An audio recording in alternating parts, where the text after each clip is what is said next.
Good evening, everyone, and welcome to the Plan Commission ARB for May 16th. If you have any electronic gadgets, please silence them. If you have iPads, please do not connect to the webinar that will be going on due to the feedback that will happen. If you want to raise your hand at the appropriate time, we'll recognize you. Anyone on the virtual Zoom at the appropriate time, raise your hand and we will let you in. So with that, let's start with the roll call.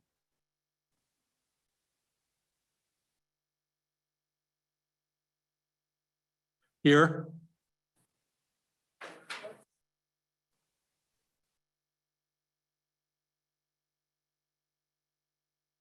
David, do you hear us? No, I do not. I don't. Anna, is your mic on? Yeah, City Manager Gibson. All right, here. Okay. Bob Denlow. Here. Carolyn Gaddis. Helen DeFate. Here. Camille Waldman. Amy, but here. Amy. Oh, shoot. I was like, sorry No about that. worries. Okay, we did have the regular meeting minutes, but I haven't seen them. Were they sent out? Those were emailed, so they probably went with Might the rest of jump. the emails I've sent you. Has everyone else seen them? Any changes? No? Do we have a motion? To approve the minutes from last time. Second. All in favor? Aye. Opposed? Okay. We'll move on to new business, but before we do, David Gibson, our city manager, is on virtual tonight. So we do have a quorum to proceed. So with that, I believe we go to item number 2, which is 20 Ridgemore Drive. And before we start, is the applicant here? Pedro Suarez? Oh, they might be on the attendees. Yes. Yes, Okay. he is.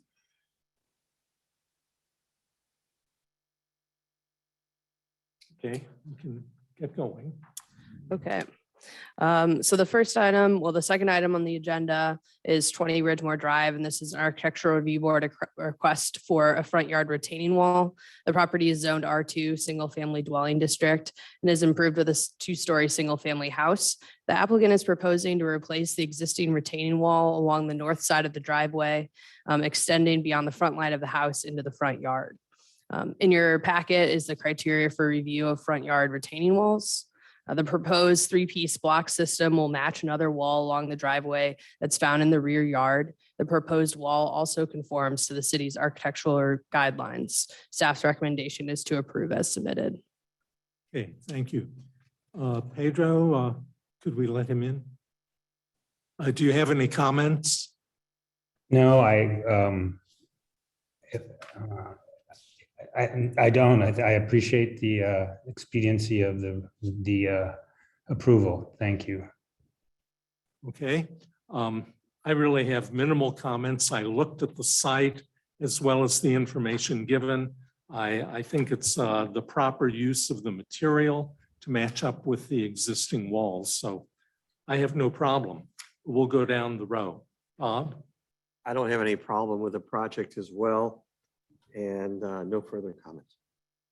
Helen? Nothing further. Amy? No comment. David? No comments. Okay. Do we have a staff recommendation to approve as submitted?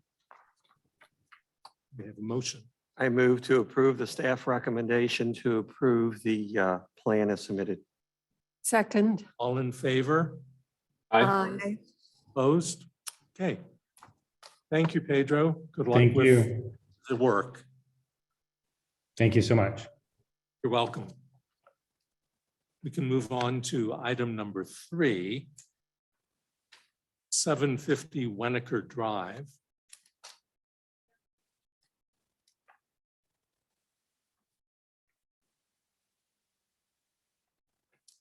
Okay. This application is for Architecture Review Board approval associated with the proposed installation of building mounted solar panels on a single family home. The applicant is proposing to install 6 rooftop solar panels on the west front facing portion of the pitched roof of the home and 8 solar panels on the east rear facing portion of the pitched roof. In your staff report, there's the criteria for review for building mounted solar. Other than the 6 proposed panels located on the front elevation, the proposed design conforms to city regulations. Solar panels on a roof are not permitted along a front elevation visible from the street. Section 405.3920 outlines a process for approval of designs that do not comply with provisions of the renewable energy system, but meet the intent of regulations. The Architecture Review Board may approve an applicant request for alternative compliance if in the board's judgment, the purpose of the regulation will be satisfied and alternative design will have no adverse effect or impact on other property or unreasonably disturb the peaceful occupancy of adjoining or nearby property. So while installation of solar panels has grown in popularity across the country, there's still a relatively small number of single-family homes with renewable energy systems within the city. Given the location and orientation of the house, along with the style of the roof, and adjacent existing mature trees, the proposed location of solar panels would likely yield the best results for success of the energy system. However, the low slope of the roof and the location of the one-story structure, the proposed solar panels will be highly visible from public right-of-way. Staff's recommendation is to approve with the following conditions. The 6 solar panels proposed along the front-facing slope are relocated to the rear-facing elevation north of the chimney. And 2, all references on the plan documents to the city of St. Louis as having authority or jurisdiction over the property shall be revised to say the city of Clayton. Okay, thank you. Is the applicant here, Brian Law? Would you come up, please?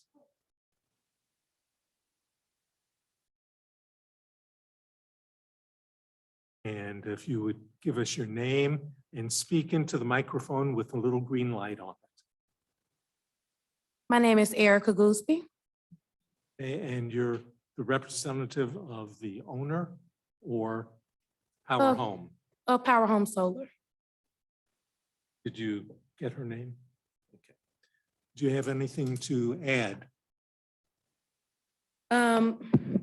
Well, we designed the structure based on where the sunlight will be most exposed to the panels. So they do receive the alternative energy to produce the energy for their home. I noticed that the panels are installed already. Correct. So there was, I'm actually was hired after the fact. So I'm here local and I'm here to correctly apply for the solar panels to be installed onto the home. So we already have the permit from St. Louis County, but we failed to clarify between my company and St. Louis County that you guys are Clayton, City of Clayton is the jurisdiction over that property. Well, as you heard and probably read in the report, we do not allow front-facing panels that can be seen from the street. It is a very low slope, one-story roof, and it is very visible as you walk or drive along the roadway. So I think we have to discuss that, but let's get some other comments while we're up here. Okay.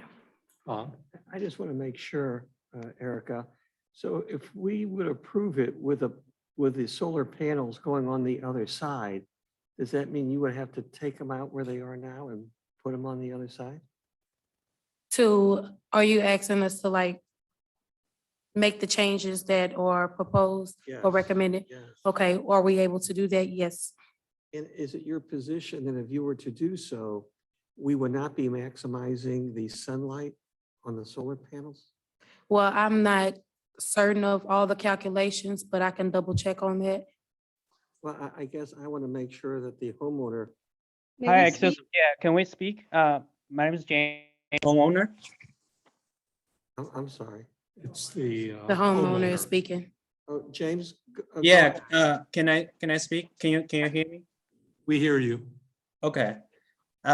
So yeah, first of all, I didn't know that we have to have a permit from Clayton. When the Power Home Solar was installing, they got a permit from St. Louis County. But in terms of the construction itself, so that our neighborhood is a semi-private neighborhood. And so we understand that, let's say Clayton, the city of Clayton has a jurisdiction and regulations, but in terms of affecting the value of our, maybe the view or aesthetics, we have not received any complaint from our homeowner association. If anything, our neighbors have shown a great amount of interest. And to answer your second question, we personally believe that by simple science, I believe it will significantly limit the efficiency of the solar panels, because our house is basically sitting east west. So in the morning, we get sunlight on one side, on the afternoon, we get sunlight on the other side. So the splitting of the panels makes perfect sense. We are right now at maximum capacity, I think, of our solar panels. I do believe, and Erica can correct me, but I think by simple science, if we move all of it onto one side, we're basically getting a lot of good use on part of the day and then not a whole lot of use on the second half of the day. Yeah, especially on the summer, we're getting less if we put it on the west side of it. A lot less. Okay, so James, are you suggesting that you have half the panels on one side and the other half on the other side? Right now we have 6 panels on one side and 8 panels on the other side. Okay, now I understand what you're saying. I have nothing further. Ellen? I guess my concern is that this installation was done without any permit or anything. We received a permit from St. Louis County, electrical permit, but it was failure of communication that we needed a building permit from the city of Clayton. Okay, that's what concerns me in going through this, is that a big concern is really the building, the code that was referenced in the structural engineer's notes is 2012 IBC. Clayton has not been on the 2012 ever. We're on the 2015. So there could be structural changes. We're not here to discuss that, but I see a number of places where this happened without any real oversight by people who know what should be done.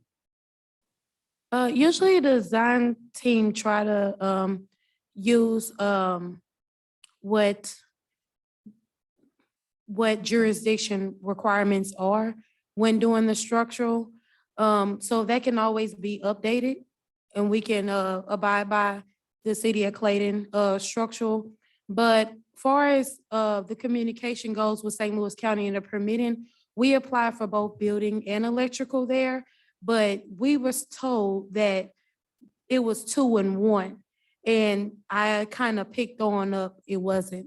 So I had went back and, tried to figure out what was really going on. And we did need one from the city of Clayton.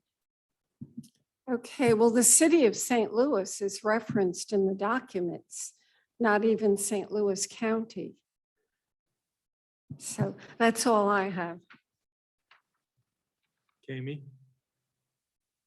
I'm assuming that you have to have 6 panels on the front side of the house to get the maximum amount of sunlight so that the whole system works. Is that accurate? Correct. So if you move them to the back, it would no longer. It just wouldn't be as effective. It's best where they are placed now. Sorry, and add to that, initially we were thinking about put everything in the back, But we decided to put a few in the front is because there's a big tree on the back. And then that's the only area that's blocking those 6 panels if we put it on the back. Basically, it's almost like useless because the tree is covering it. Well, I guess my question is, could there be an option to put everything in the back and get the power? I know it might not be the most efficient way of doing it, but would it in the end create enough It could be power? an option, but like I said, like you just stated, it wouldn't be the most efficient, and we try to give our customers the best. Right. I guess my concern, it would set a precedent to say, okay, it's okay to have panels in the front when, as a city, we don't like that. So if there is a way to, because I love the green, idea of getting the electricity through the sun, but if we can do it through the back, even though it might not be maximized, but it could still be utilized, something to think about. It's a thought, but they said that their neighbors is happy and they are happy. So is it a possible consider to leave them place where they're designed? I mean, I have no further comment right now. I would prefer it to get in the back, just from a visual standpoint. Well, we So went through homeowner association, so they wasn't. Yeah, they were actually. Wait, I'm so sorry. I have to say this. Are we certain? Are we sure that in Clayton, we're saying that we would not be supportive in full support of green energy technology because of aesthetics? We're asking homeowners to place solar panels in places where we cannot get 100% efficiency out of it. Is that the Clayton policy? I'm so sorry if I sound a little upset. I just wanted to understand that. If the evidence suggests that we need them to be distributed on the front and the back for full capacity, we are now almost 100% depending on solar panels. Are you asking us to go back to 80, 20, 70, 30 already on day one? Well, I think that's what I was asking for clarification. Could you still get the full use out of them in the back? No, we cannot. We would have to spend almost $10,000 cutting a tree that our neighborhood is not happy about cutting. These are really old, beautiful trees. I'm sorry, I don't mean to show disrespect. No, it's just a question. You're fine. Yeah, thank you, Well, Ms. Crane. Our policy in Clayton is based on not seeing the panels from the front of the house. And looking at what was submitted, you have 8 on the back side, 6 on the front side. They could all fit on the back side over the house, or they could be over the garage also. So there is ample space. If you were to put the 6 over the garage, you don't have a tree there either. So as far as efficiency goes, we would have to have the electrical statement showing what the efficiency differences would be from the way it is shown right now to conforming with the Clayton ordinance. The other item, as Kami has indicated, it would set a precedent against what our rules are at this point. Now, I think we do have to think for us on the ARB that we may have to reconsider that at some time in the future, but we're not doing that tonight. So I think we have one more comment from the ARB. And David? I would just say that the ARB has been consistent in the past when it comes to the placement of solar panels on the front of a structure. And to my knowledge, the ARB has always followed that particular ordinance. I do think it's interesting that this conversation is coming up this evening because the Sustainability Advisory Committee is actually meeting later tonight to talk about this very issue and whether or not they want to send a recommendation to the ARB to have a discussion about that particular ordinance. But in the meantime, that ordinance stands as written, which prohibits the placement of these on the front of a structure. So again, interesting timing here, but with the code the way it's currently written and past decisions of this particular body, I would be inclined to be consistent with that and ask that it be moved to the rear of the roof. Thank you. Well, sorry, just one last comment from outside. And as a matter of fact, putting on the front has has encouraged a lot of interest in the neighborhood. And our neighbors are actually considering adding the solar panels for themselves as well.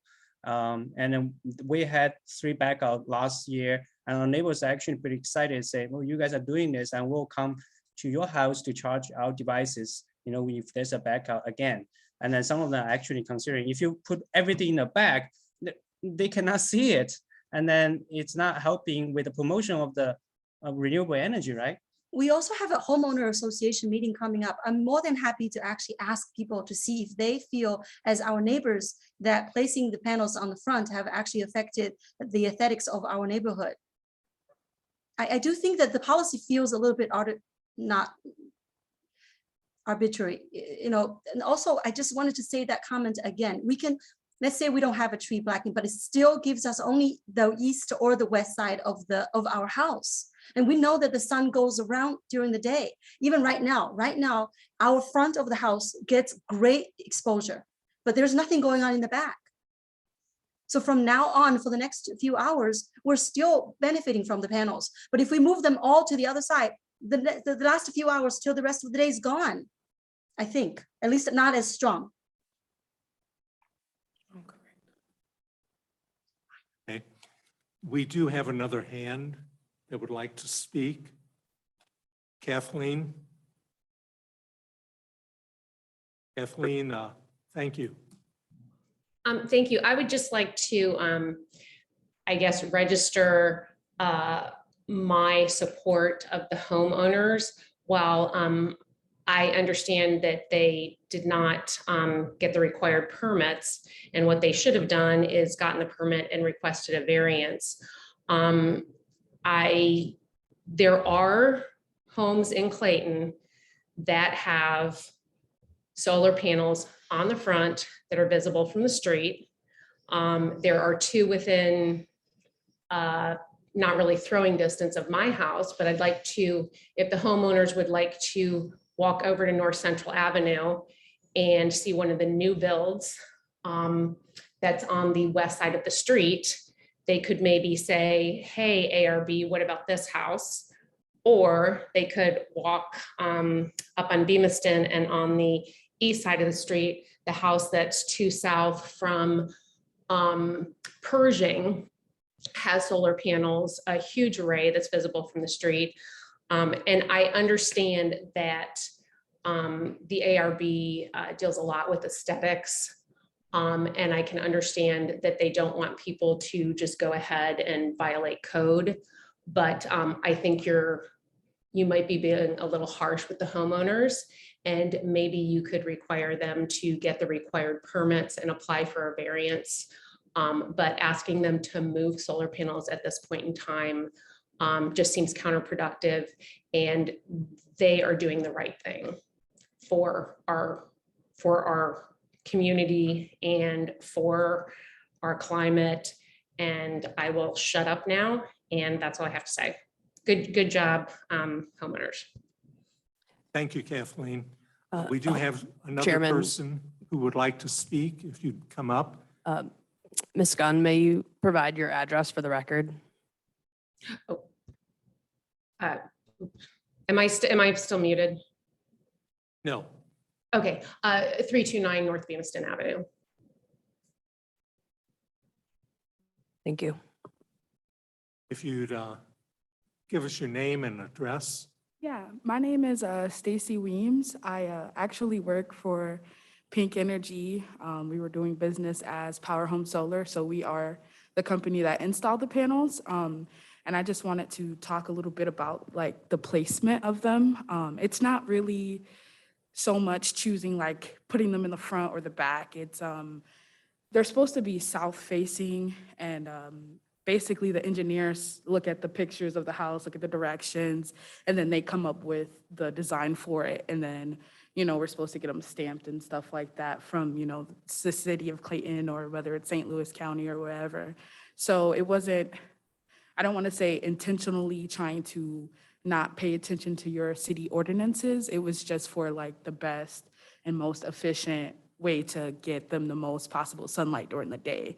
That's why it would be split, because if they're, they don't have sunlight in the back, then they have the sunlight in the front, and it just evens it out during the day.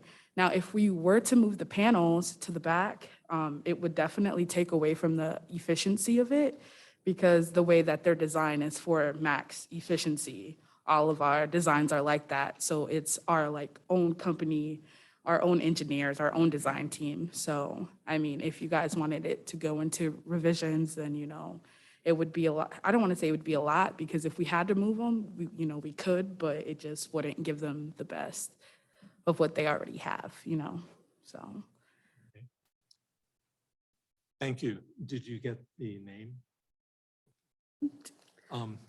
We heard from the city manager a minute ago that the Sustainability Committee is going to be meeting later this evening.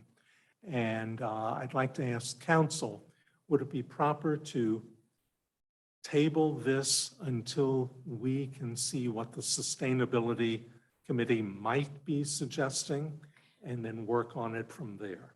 Certainly, because given that the solar panels are already up, you won't be causing any kind of unnecessary delay on construction or anything like that. I think it would be a good idea to see what the Sustainability Committee comes back with.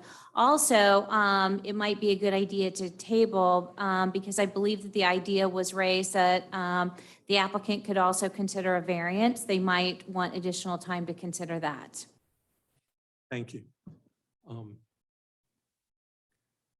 Do you agree with that, or Yeah, I have any definitely do. questions? It's a community, a city issue. We were supposed to go through you guys originally, and we really can't get them on the grid without your approval. So they're gonna have to wait regardless, Well, so. the bottom line is we do not want to turn you down. Right.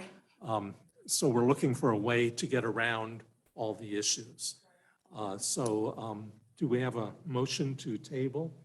I make a motion to table this matter to a date after the committee meets. I don't know, we have to name a date? Do we name a date on that, or? Well, I think it would be a good idea to at least put it out to a date certain, so then we don't need to send out the notices again. If you were not ready to act on it at that point in time, then we just leave it on the table until the next meeting. Okay. How about if we do it for the first June meeting? That Which I sounds think good. is June 6th? June 7th, 7th? I believe so. June 6th, you're right, I apologize. Can I say something before we move on? Yes. I just want to tell the homeowners, I think your argument of aesthetics versus solar efficiency really hits home a bit in this day and age. I do believe that the homeowners never intended to not get the proper permission. And maybe this is the city's opportunity to say, in this day and age, solar energy should maybe command a little more respect than it has in the past over aesthetics, but it's something to be reviewed. And as the chairman here said, regardless of the outcome of that, you can always come back as a variance, which may be under the hardships and everything. I don't know how it would end up, but I think you'd get a better ear for sure. Would that go along with the motion? Thank you so much for considering. No, that was just running commentary. Okay. And did you make the Second, motion? I did did you make the make, motion. okay. Is there a Second. All in favor? Aye. Aye. Okay, thank you. We'll look forward to seeing you again, and hopefully Sustainability Committee will give us a suggestion. Thank you. Okay, we can move on to 14A North Merrimack. And is the applicant here?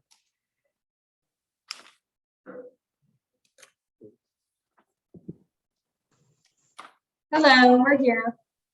Hi. Okay, thank you. We'll start with the staff report. The next item is 14 North Merrimack Avenue, Unit A. This is consideration for a conditional use permit for the operation of a coffee shop and restaurant. The property is a zoning designation of HDC High Density Commercial and is in the Northeast Downtown Overlay District. The restaurant is proposed as a coffee shop with a food menu, happy hours, and a small retail area. The proposed hours of operation for the restaurant are Monday through Friday, 7:30 a.m. till 10 p.m., Saturday, 8 a.m. till 10 p.m., and Sunday, 9 a.m. till 10 p.m. The restaurant measures just over 1,500 square feet and will contain roughly 60 seats. The applicant plans to operate an outdoor dining area as well.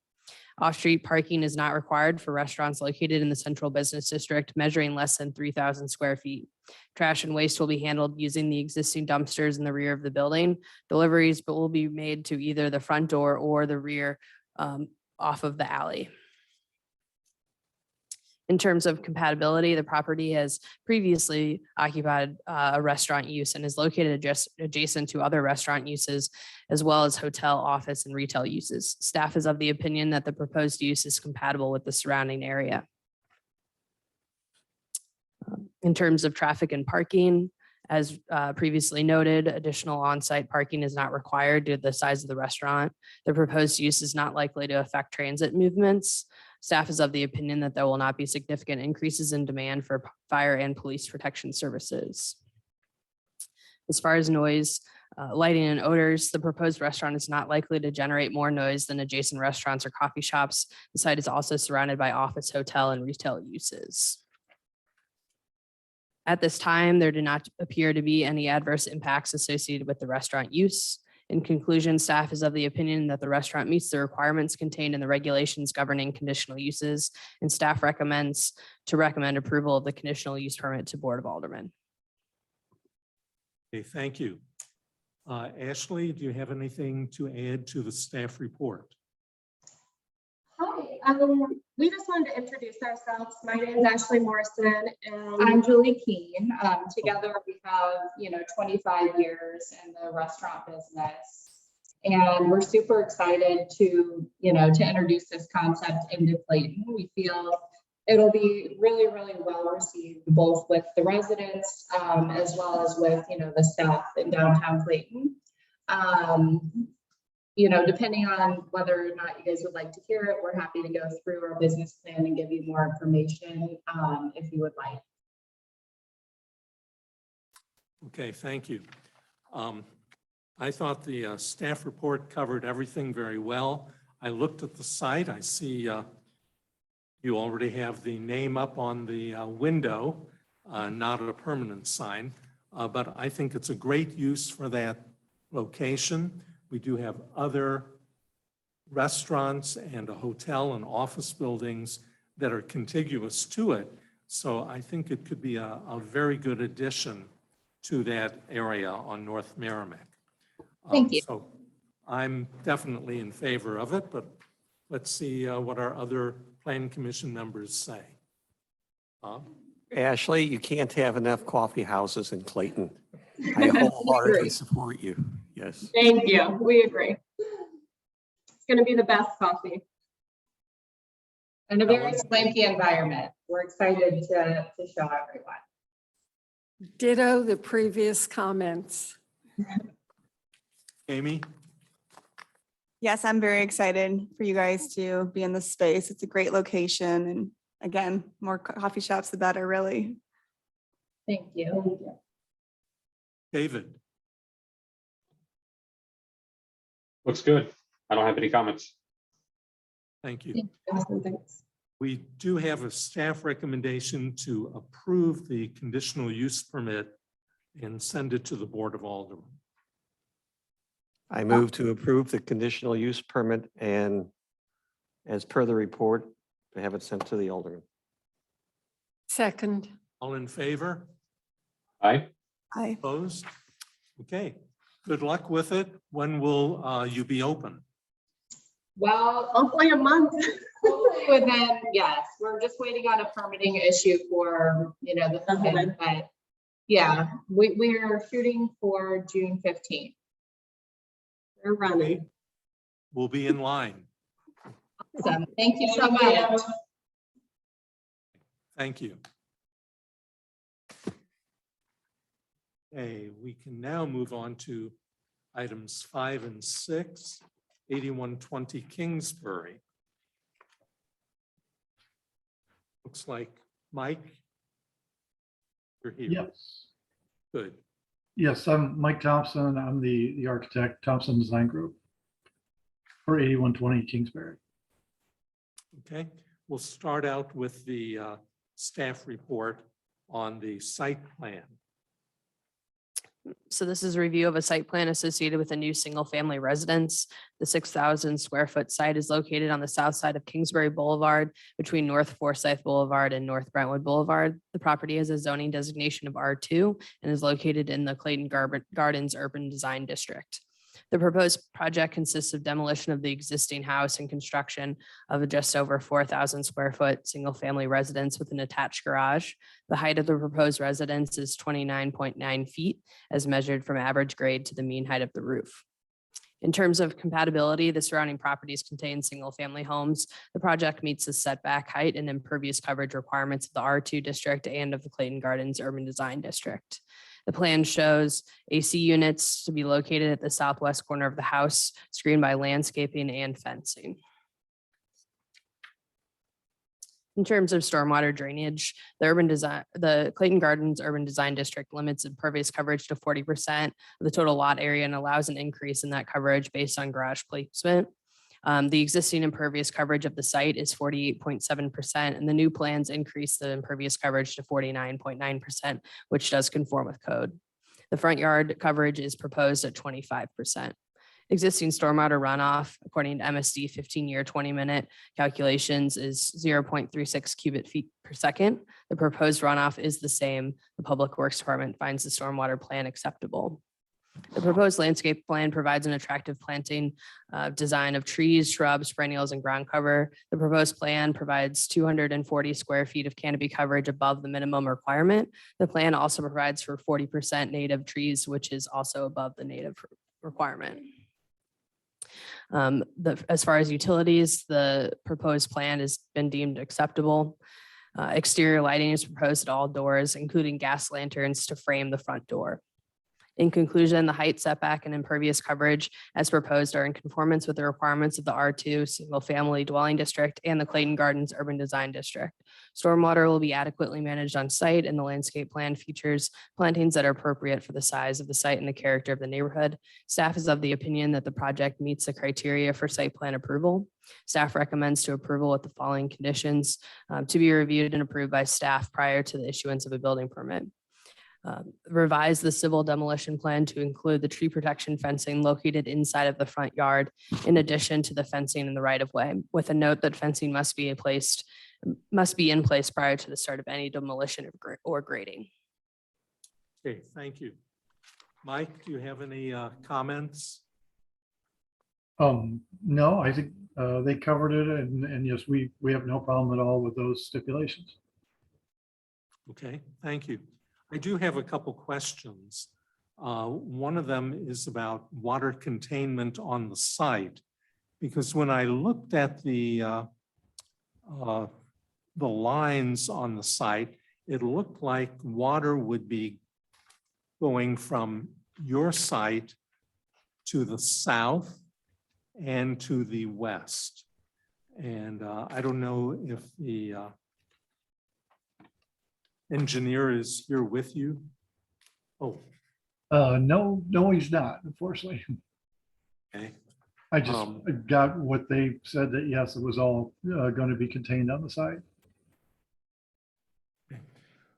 Well, could you give me a little more positive feeling that we're not going to be shedding water from this property to the properties to the south and to the west? And if you look at C4, it looked to me that the two lines at the top, which is the south on this drawing, go from 622 to 621. And then I don't see anything after that. So I began to feel that the water is going to the south and the west. And the same thing on the west side, which would be the right side. where I see a 624 and a 623, et cetera, potentially sending water to the property to the west. I know as they've stated in their design that, yes, they're dealing with all the stormwater on site. I guess I didn't question them further on that. I just kind of accepted that. But Steve, if I may, I can explain it a little bit further. Okay, so on the drainage area map, you're correct about the slope of the property. The map on the left shows the existing conditions where you can see over 75% of the property is currently flowing to the south for stormwater. What they're doing in the new design here is that they're capturing over half of the roof of the new structure, and it's going to go to out to the front through a dry well system with a pop-up emitter. So it's actually taking all of that stormwater along with any water that runs down the driveway will also come to the front yard via a pop-up emitter. And then the way that the front yard is sloped, along with the capturing of that the dry well, it's actually going to create less stormwater than currently flowing off of the south and the west of the property. Thank you for that explanation. You're now a civil engineer. Okay, I think that answers that question. Then I'd like to look at the retaining wall at the east side. That would be the left side of the drawing. Mhm. And that related to the height of the first floor. And this also will come up in architectural review, because when you look at the front elevation, and I think that would be on A2 of 3. If I'm reading it correctly, we have about 5¼ feet from the elevation at the property line at the sidewalk up to the front door. And we have had other houses similar to this where the first floor level appears too high in relation to the rest of the neighborhood. And if you look at A3 of 3, you will see that the first floor of 8120 appears to be almost in the middle of between the first and the second floor of 8124. So those two items, the height of the first floor, which then raises the garage and compounds the retaining wall on the east side of the driveway, seems to me the house should be lowered. And from the civil engineer, I had that same question for him of why does ours sit so high? He came back and said he's basically getting the two driveway pads to match up between the new house that's going to be on the left side of us and our house. And so matching those up, and so this was what produced the elevation that we have. Well, we don't even see the driveway on the, is that the west side of the house?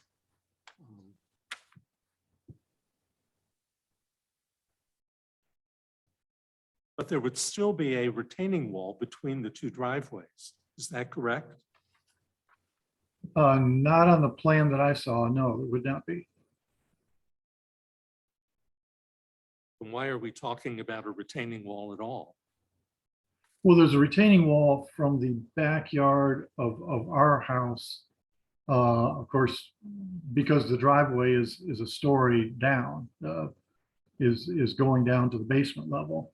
So there's a retaining wall there that works its way out to same as the house next to us will, works its way down, starting fairly tall, about 6 feet tall, works its way down to nearly nothing where the two paths match up.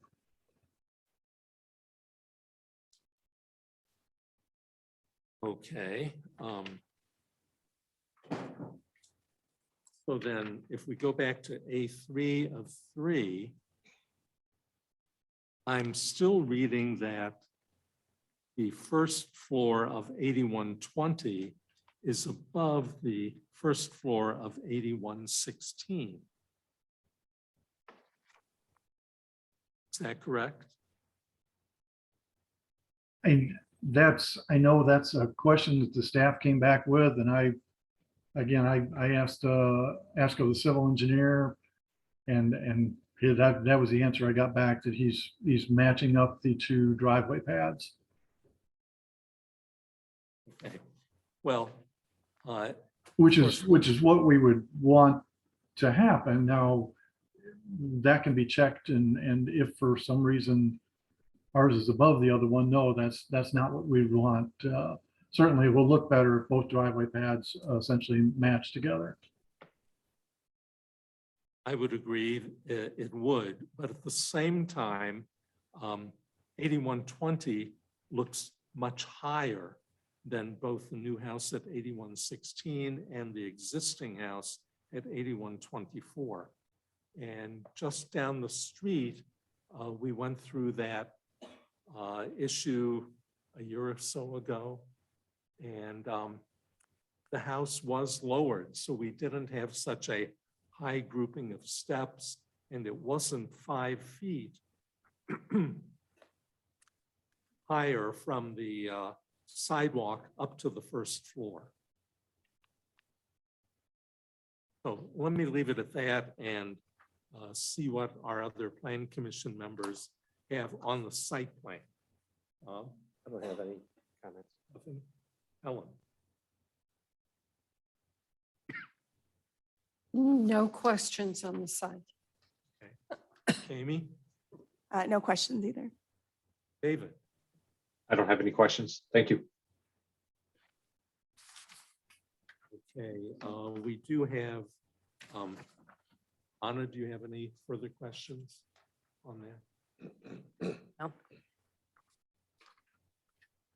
Okay, on the site plan review, I can certainly understand the answers to my question on the water containment. So I thank you. We'll be dealing with the aesthetics in a minute again. But we do have a staff recommendation with one condition. Mike, are you familiar with that condition? Just as she read it there, yeah. Yes. And we would have no problem with that. Do we have a motion on site plan review? I move we approve the staff recommendation to approve the site plan review with one condition, that is to revise the civil demolition plan to include the tree protection fencing located in the front yard, in addition to the fencing in the right of way, with a note that the fencing must be in place prior to the start of any demolition or grading operations. Second. All in favor? Aye. Opposed? Nay.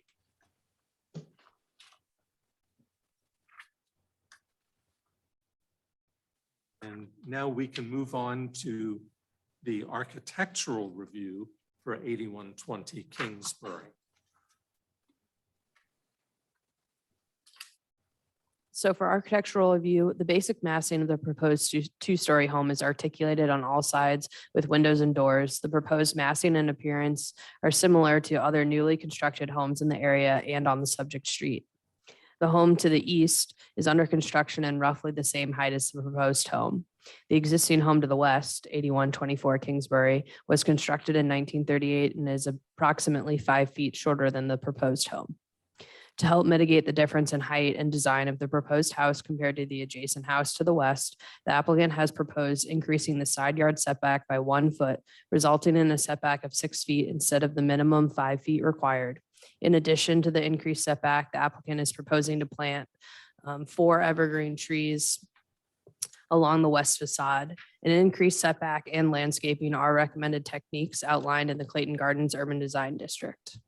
The proposed house features gray and taupe brick as a primary building material with limestone and stucco board accents. The front elevation features large window and door openings with transom windows on the first floor and Juliet balconies on the second.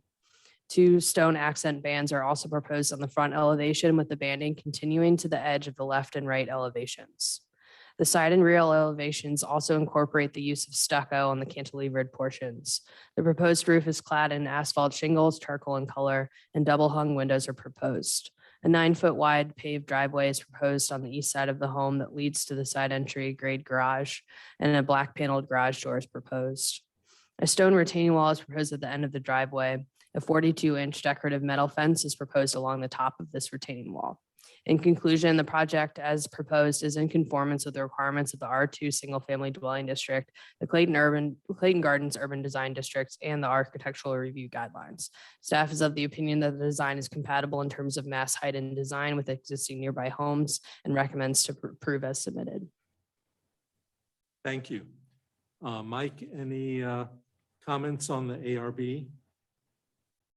No, I don't think I have anything to add. Yeah. I think you have the rendering that we have at the front and of course the elevations. So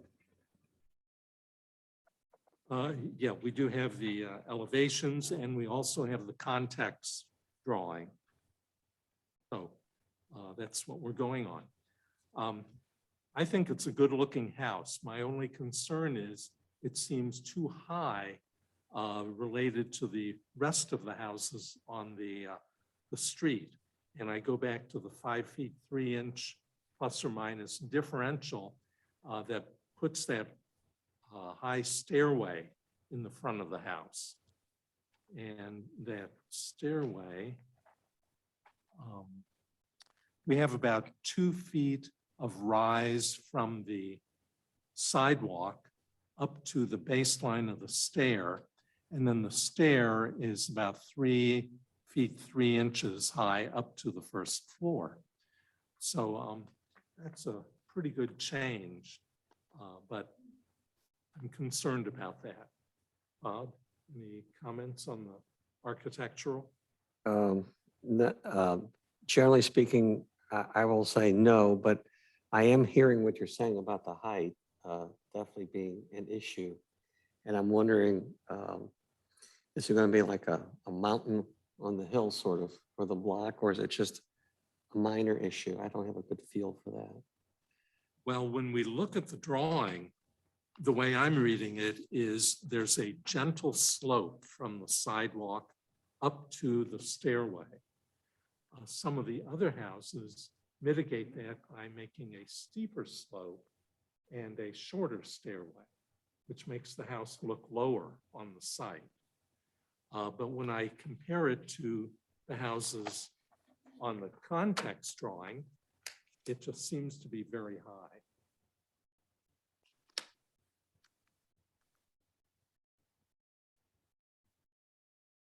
Helen. I would agree that the house does look too high. And I think if you look at 8116, you see that the grade there slopes higher. And it really helps. The other thing is that the detailed bands, which look great, but they emphasize the distance between grade and the first floor. So I think if you could do something to reduce the height visually, that would be good. The other thing that really bothers me is you've got so many bays, and 2 of them are true bays with windows. The other 2 are really appendages. If you could get windows in them or eliminate them, I think it would be better. But it does give you extra square footage. So no further comment. Amy? when I was reviewing this the other day, I did notice the height too. And I guess the question is, on the A3 of 3, you have a 28-foot dimension. I just don't understand, you're saying the house will be 29. It just seems much higher than that. When looking at it, it doesn't look like it's just like a 1 foot, and I don't have a scale on me. So I'm not quite sure how you're dimensioning a 29-foot high house with that dimension of 28 from the ground. So it does dwarf the other homes. So that is a concern of mine. I actually agree with Helen also about the appendages. I think one is off of the master bathroom. It's just with the stucco board. It just seems odd to have that just kind of sticking out rather than having a window there or on the left elevation. It just seems kind of random to me to have that there. Those are my concerns. Okay. David. So, as far as the height goes, I think when we look at it on that contextual drawing, it really stands out because it's lacking the landscaping that's shown on the landscape plan there. And so when we're looking at it, we're just looking straight at those bricks without the landscaping or anything else to kind of soften it or reduce, I think, the visual impact of that that difference. So, excuse me, I'm just getting over a little illness, but unfortunately, we don't have Carolyn here to look at the plantings on that landscape plan and try to figure out what might be a little bit taller or might blend a little bit better or mask that height differential. But I do think looking at the site plan, if we were to change that height, it could have a pretty big impact on that driveway.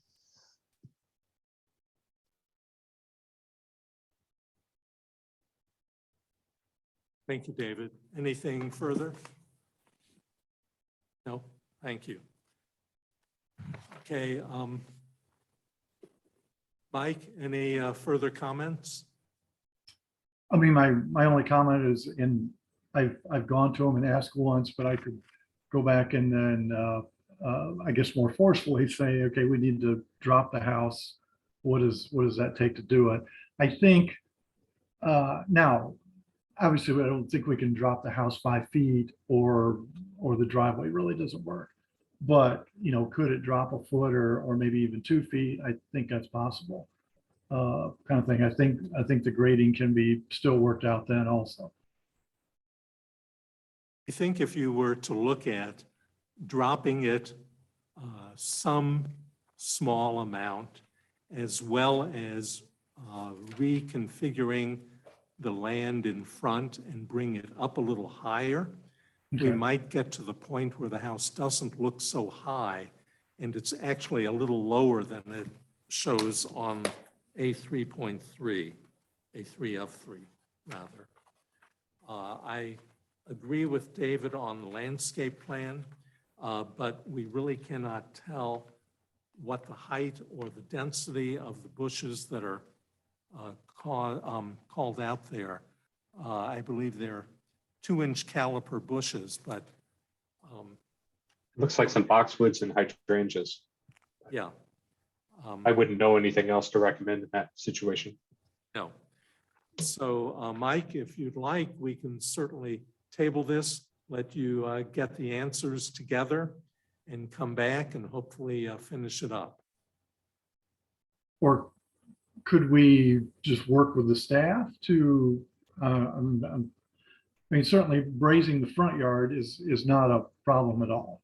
I think the reason they left the front yard where it was to match into to the house, to the existing house to the right, without raising it at all. So that becomes very easily. If you prefer to do that, we could certainly do that. I was hoping maybe we could work with staff as far as if the house could be dropped a foot or two, kind of thing, to work that out. I would be comfortable if you could drop the house, if you want to leave the land form as is, if you could drop the house a minimum of 18 inches, I think that would probably help the appearance, because then it would allow whatever the landscaping is, more ability to cover up the distance from the first floor down to the grade at the front of the house. Right, that would at least take 2 inch or two steps off the front of the house. And if we increase the front yard, another foot, we'd probably lose even 3 or 4 steps off the front of the house. Yeah, if you could get a minimum of 2 steps off the front of the house, I think it would look much better and it would fit much better in the neighborhood. We rarely have more than 3 steps on a residential house unless you're going up to essentially to a second floor entrance. And we do have that in certain areas of Clayton, but not in Clayton Gardens.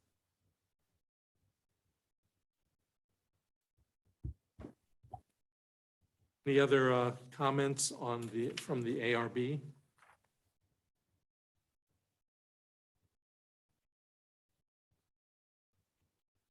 So Mike, if we can leave it at that and that we make a recommendation that you can lower the height of the house up to or approximately 18 inches to cut the number of steps down to the front, which in turn would lower the first floor level. Is that what you're looking for? Yes, I think that we can do. That shouldn't be a problem.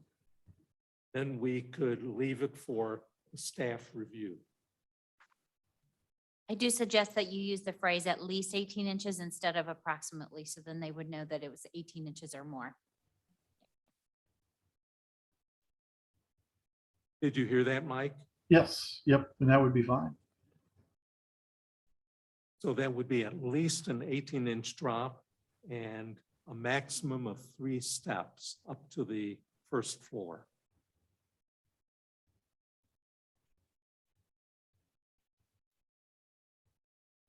Okay. Now let's talk about the bays. You've heard a couple comments about those. That they are blank because they don't have windows, and that occurs on. Well, yeah, one of the of course, you have the bay on the one side that's the stairway. Next to it, you have a fireplace. Yeah, I don't really know if there's any chances for windows on that because it's a fireplace. On the opposite side, on the left elevation, which was mentioned, the one is basically we're increasing the size of the master bedroom shower by cantilevering out there. I guess there is a possibility, yes, for having a tall like transom windows in that element. Okay, well, on the first one you said that shows on the right elevation. Okay, I see the fireplace, and I also see on the left elevation the projection for the That's for the master shower. Yes. Yeah. Okay.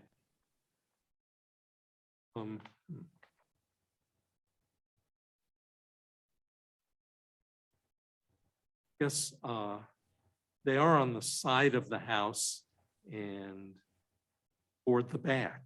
Right. I really don't have a problem with that. Helen or Kami, do you want to comment further? In the master shower, you have windows next to the tub. Could you put some high windows in the shower? Yes, I mean, that's, yeah, in that element, there could be transom windows. Because it's a shower, we wouldn't want to put any other windows, I think, in it, but transom windows would work, yes.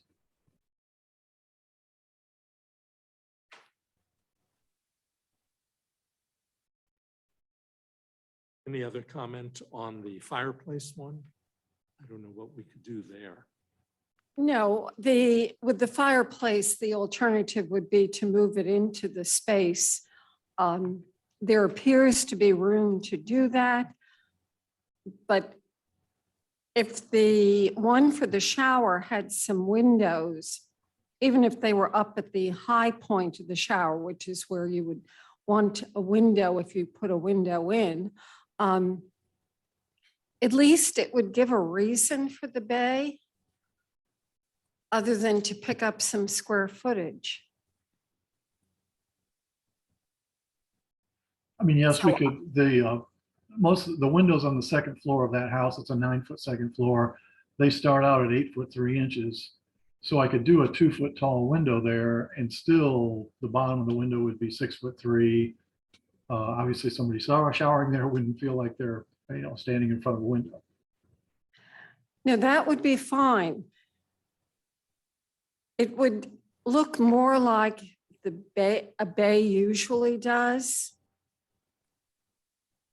Okay. The fireplace one I can live with. We see that all over the place. So it's just upstairs, you have the two bays almost next to one another. They're on perpendicular to one another. And they're about the same size. So seeing one with windows and then the other one just blank looks strange. So I think the windows, I'd be fine with that. Okay. Any other concerns, Mike? No, I don't think so. Any further comments from the board members or David? No. Okay, well, we do have a staff recommendation to approve as submitted, but I think we have two conditions that we're going to consider.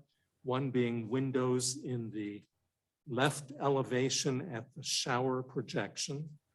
And the second, to lower the height of the first floor 18 inches minimum, and have the front steps be 3 steps maximum, which might require a little bit of raising the land mass slightly. Anything else? I think you said it. That is a motion. Is there a second? Second. All in favor? Aye. Opposed? Okay, Mike, good luck with it. The staff will certainly be looking for your response. And when will you break ground? I believe he's trying to break ground as soon as possible. So yes, we'll, I haven't started on the working drawings yet, so it'll probably be a month or two, but yeah, something like that. Okay, well, good luck with it. All right, thank you.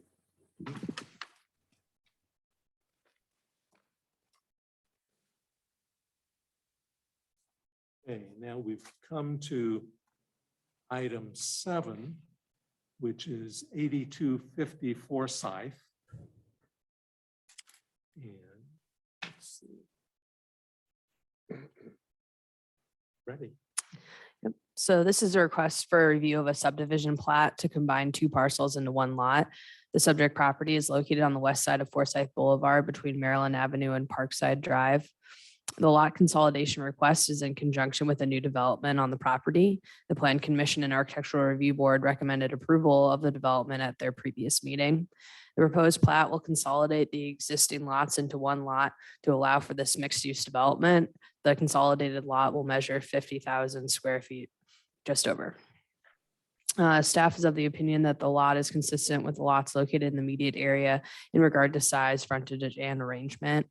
The recommendation is to recommend approval to the Board of Aldermen with 2 conditions. One, the applicant provide a Mylar for the appropriate City of Clayton signatures per the subdivision ordinance. And 2, the applicant files the plat with the St. Louis County Recorder of Deeds office and submit proof of filing to the city within 30 days of Board of Aldermen approval. Okay, thank you. It looks like Lenny Mears is here. Is that Yes. you, Lenny? Yes, I'm here, Steve. Okay, do you have any comments on the staff report? Nope, we agree with both conditions, so I'm just here to answer any questions you might have. Okay. Well, as you know, we have gone over this project quite a bit recently, and I think we're to the point where we need to consolidate the plat. I have no problem with it. It seems to be clear cut. The drawing is easy to understand. And you're aware of, and do you agree with the two conditions? Yes. Okay. Bob, any comments? None. Helen, None. Amy, No comment? David, No comments. comment. Okay. We do have the staff recommendation to recommend approval to the Board of Aldermen with those two that were already read into the record. Do we have a motion? Steve, there's a audience member with their hand up. Okay. Peter Smith. Good Yes, evening. thank you.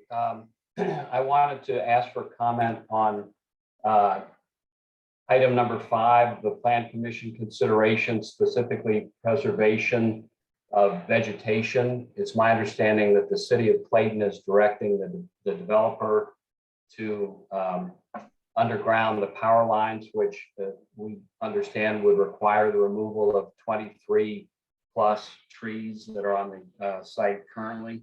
So I'd ask the commission to explain how section 5 is being addressed in terms of preservation of vegetation in this lot consolidation plan.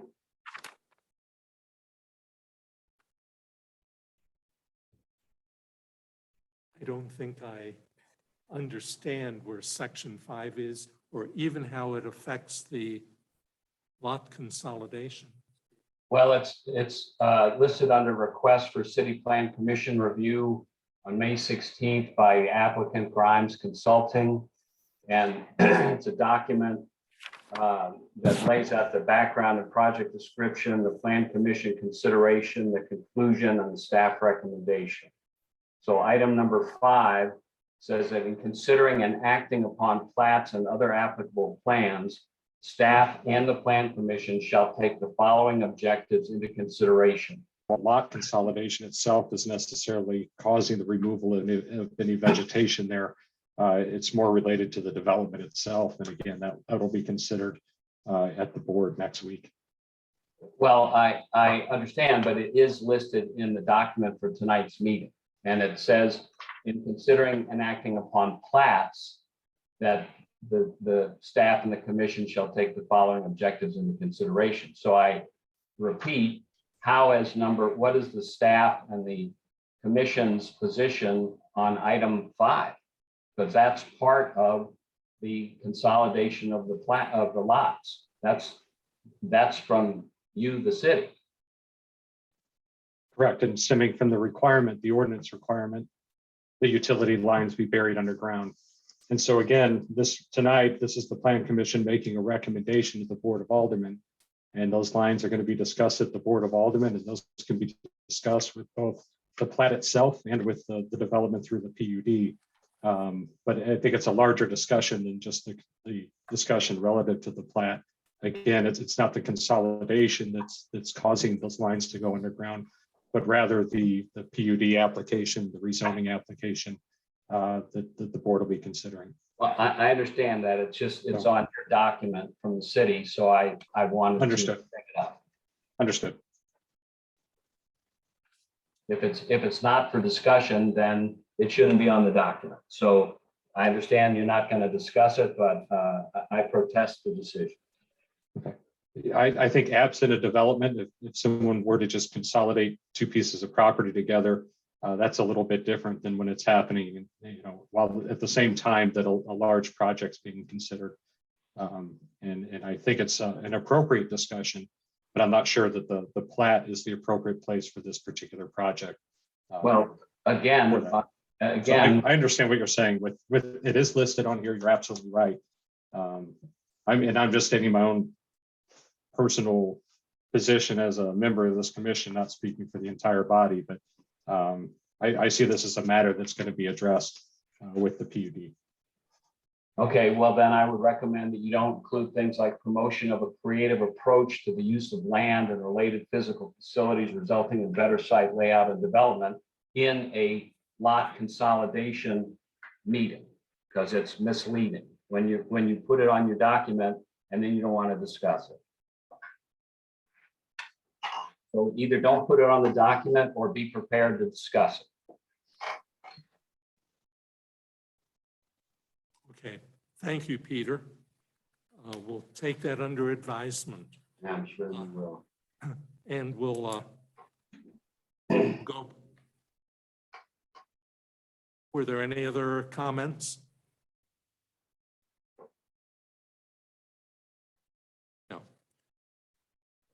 We do have the staff recommendation to recommend approval to the Board of Aldermen. And as you've heard the city manager say, the PUD will be considered at the next Board of Aldermen meeting. And we do have the two conditions in here. We have a motion.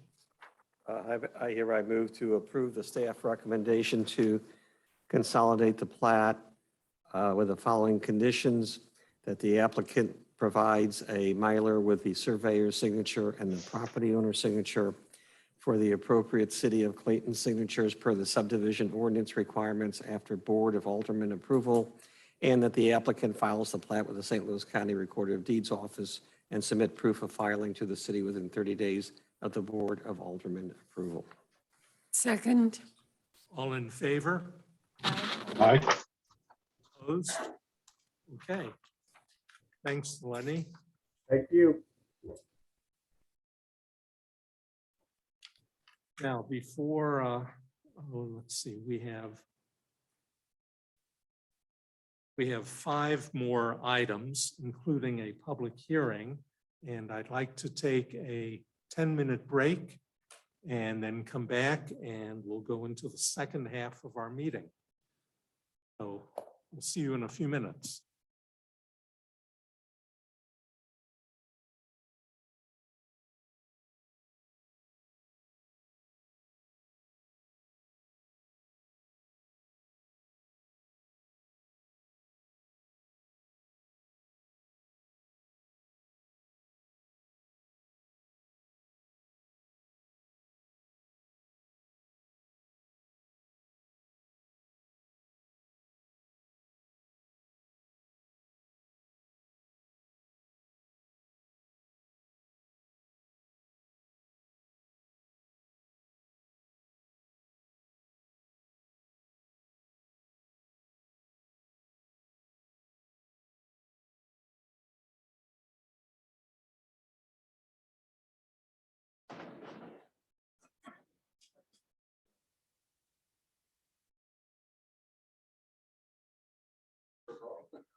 So we get the big bucks.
You or do I or?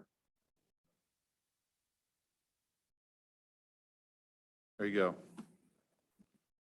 Awesome. Thank you.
You are the next one. Great.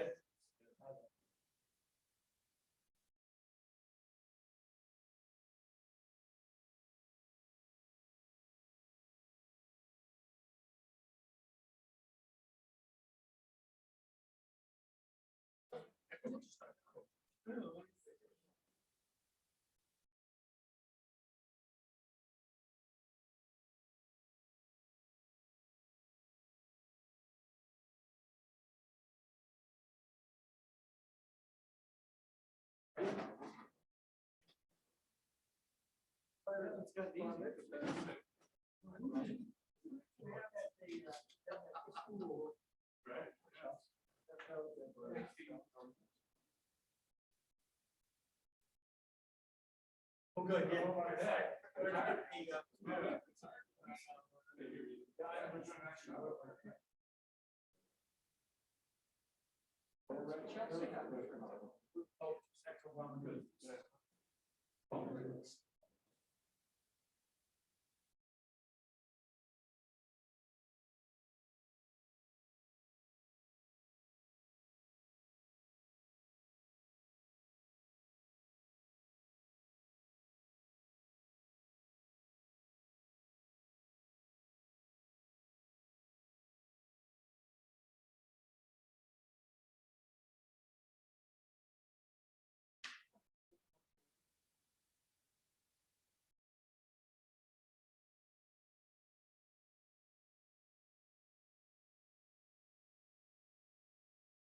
Yeah.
I heard what you guys like, you know, and that's actually.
Okay, thank you, everyone, for giving us a break. And now we'll move into the second half of our meeting tonight. And the first part of it will be a public hearing, and that will be on the rezoning and the planned unit development. Our Director of Planning will be outlining all of it as we go forward. So we will open the public hearing and then start with item 1. One question, is David still on? Yes. I can't see. I'm here. Yes, we switched the projectors, your screens over to the presentation. So the first item is, this is a request for a public hearing to solicit input for a planned unit development and subdivision plat for a proposed mixed-use development. In this staff report, we are considering the rezoning request, the planned unit development, and the site plan review together. The proposed project will also require approval of architectural plans by the Architectural Review Board and of subdivision plat approval by the Board of Aldermen. The 38,505 square foot site includes 7 parcels and an alley. The site is located at the southeast corner of the intersection between South Central Avenue and Forsyth Boulevard and is adjacent to the St. Louis County surface parking lot. The properties have a zoning designation of HDC, High Density Commercial District, and are located in the Northeast Downtown Overlay District. The site is currently improved with two-story buildings and an alley. Adjacent land uses include retail, office, and governmental. The proposed project consists of the demolition of the existing buildings, relocation of the existing north-south alley, and the construction of a 25-story mixed-use building with restaurant, retail, hotel, condominium, and parking uses. The proposed development includes construction of 180 hotel rooms, 73 condominium units, and 430 parking spaces. Off-street parking for the public and hotel guests is located in the above-grade structured parking, while private parking for the condominiums is located in the below-grade garage. The total height of the structure is measured from grade to the top of the flat roof is just over 294 feet. Access to the parking garage is proposed off of South Central Avenue. Access to the other uses are spread between South Central and Forsyth Boulevard. A loading dock is proposed along the relocated alley at the east side of the site. A city standard streetscape will be installed along the project limits. The proposed project includes modification through the shifting of the north-south alley east, and also includes the closing of the northeast access point or northwest access point to the St. Louis County surface parking garage. The proposed project seeks relief from certain development standards that are set forth in the current zoning district, HUC, and other requirements of the Northeast Downtown Overlay District. All planned unit developments shall provide at least one public benefit or a combination of public benefits that total at least 10 points beyond those additional points required for each of the code alternatives. After that minimum of 10 points are reached, each code alternative requested shall be associated with 5 points of public benefits. For multiple requests of the same alternative, for example, a side yard setback on two sides, only one public benefit totaling 5 points is required. In your packets, there's an outlining of all the code alternatives being requested. This project is requesting relief from the parking garage setback requirement, relief from the upper floor step back requirement, relief from the parking garage location access from an alley, as well as relief from the access drive area. The public benefit requirements for this project is a minimum of 30 points based on those requested waivers. A PUD must provide public benefits to the surrounding neighborhoods and the city above and beyond what can be reasonably achieved by application of the zoning provisions applicable to the original zoning district. The Board of Aldermen may approve alternatives to zoning regulations, subdivision regulations, or design standards applicable to the property proposed to be rezoned to a planned unit development in exchange for developer provided public benefits as authorized in section 405.1380. In your staff reports, there's a table that outlines the public benefits being requested by the applicant, as well as the recommendation of points awarded to that by staff. I'm just going to summarize the staff analysis for each of the public benefits requested by the applicant's application. The first is under the public benefit for construction buildings exhibiting architectural distinction and significance that would make the development unique. The staff analysis is that the proposed building features a contemporary design with high quality building materials of glass, metal, and masonry. The tower will differentiate itself from other glass towers in the Clayton skyline and the region through the use of recessed balconies and projections of different material to create horizontal and vertical shadow lines. The design of the first floor creates enhanced public spaces to support the outdoor dining experience desired within the downtown area. Staff has recommended awarding 4 points. The next public benefit is the provision of new or enhanced public infrastructure greater than the minimum requirement. Staff says that in addition to the expanded sidewalk area created by the first floor terraces, the public right-of-way environment will be enhanced by the addition of planter boxes and landscape buffering of the adjacent surface parking lot. The development also includes a new widened alley and will remove adjacent vehicle access points to be replaced with street parking and sidewalk area. And staff recommends award of 6 points, which includes the use of 2 points per enhancement. Next, the project provides and protects green infrastructure. Staff analysis is that the provision of green and blue roof elements will introduce green infrastructure for stormwater management on a mostly impervious site. Given the size of the site and the central location in downtown, reserving ground floor area for open space and green space would be difficult. The use of roof space to reintroduce natural elements and areas will provide a nice view from upper floors of the development and of adjacent developments. And staff has recommended awarding 4 points, excuse me. For the inclusion of parking spaces specifically available and designated for public parking, staff concurs with the applicant's allotment of 5 points for including a significant number of parking spaces for the public. For inclusion of below grade parking facility that meets the parking requirements, staff concurs with the applicant's allotment of 2 points for fully underground parking. This underground parking will be provided for the public or the private use to serve the condominium use. For a significant form of public art in any media that has been planned and executed, the inclusion of public art along the facades most readily accessible by the pedestrians is a benefit. The applicant has also added a custom mural feature as part of the garage facade screening. However, the exact art is yet to be identified. Staff is of the opinion that allotment of the full 5 points for public art can only be granted when the art and artists are fully identified. Furthermore, said art must be exceptional in scope and design. Without knowing such information, staff has allotted 3 points for this public benefit. An appropriate amount of open space is provided and available for active or passive use by the public. Staff's analysis is that public terraces and the public space on the 7th floor will provide enhanced opportunities for the public to interact with the development. The public space on the upper floor will also offer options for different experiences and views within the city than typically provided at the street level. Staff has recommended 5 points for this public benefit. So the point summary, 30 points are needed for the approval of a planned unit development based on the waivers requested. Staff's analysis has recommended a award of 30 points. In the next section of the staff report is the criteria for approval, and this considers criteria for rezoning requests, plan unit developments, as well as site plan review.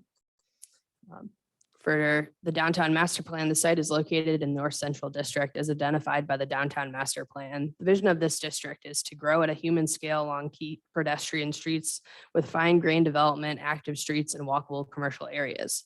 The proposed development provides a mix of public and private uses that will draw residents and visitors into downtown. The increased density of the site is balanced by the enhanced public spaces offered along the first floor and the upper floor terraces. Staff is of the opinion that the proposed development is consistent with the downtown master plan. In terms of compatibility, the surrounding land uses include retail, office, governmental, and parking.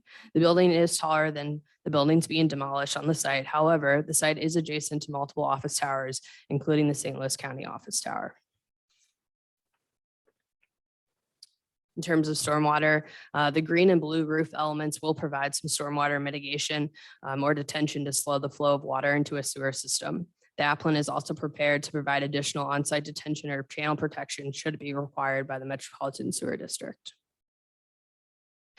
For open space and landscaping, while there's not a significant landscaping provided on the property, the use of planter boxes along the public sidewalk will bring a natural element into the public realm. The applicant is also proposing a row of evergreen trees along the south facade to provide additional screening of the garage. In terms of lighting, the applicant has not proposed a detailed lighting plan at this time. During review of the building permits, a detailed lighting and photometric plan compliant with the city's regulations for outdoor lighting standards must be submitted. The applicant did provide conceptual lighting diagrams and cut sheets at this point of review, and no adverse lighting effects are anticipated by staff. As far as external circulation, the city's contracted traffic engineer completed a traffic impact study for the proposed development. The proposed development should generate similar levels of traffic to the existing mix of uses and should have limited net impacts on the adjacent public streets and intersections. The development has received approval from St. Louis County to close the northwest entrance to the adjacent surface parking lot to remove potential turning conflicts with the new garage access.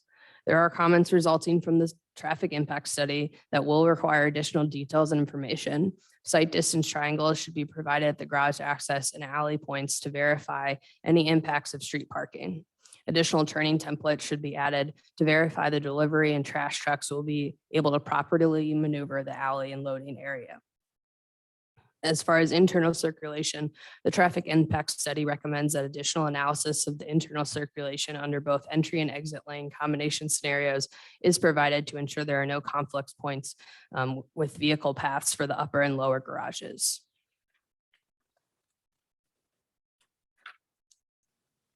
For parking and bicycle racks, the development will have access to the garage from South Central Avenue. A drop-off area is also proposed at the northwest corner of the site, just north of the garage access. The traffic impact study indicates that the study intersections currently operate at desirable levels of service. The proposed development is expected to generate minimal new vehicle trips during peak hours and can be handled without any resignalization of the adjacent intersections. The proposed parking garage will have 430 parking spaces. Secure parking for the condominiums will be located in the below grade garage with 154 parking spaces. The remainder of the spaces, 276, will support the retail, restaurant, bar, and hotel uses and will be available to the public. The parking study performed by the city's traffic engineer found that the proposed number of spaces should be sufficient to serve the proposed uses. Based on the configuration of the uses, 16 bicycle racks are required for this project. The location of the racks were not noted on the site plan. 4 of the required racks may be located within a secure area to serve the condominium use, while the remaining 12 bicycle racks should be located with public access. As far as design, the proposed project is compatible with surrounding developments in terms of intensity of land uses by providing a mix of uses and increased density at a central location within downtown.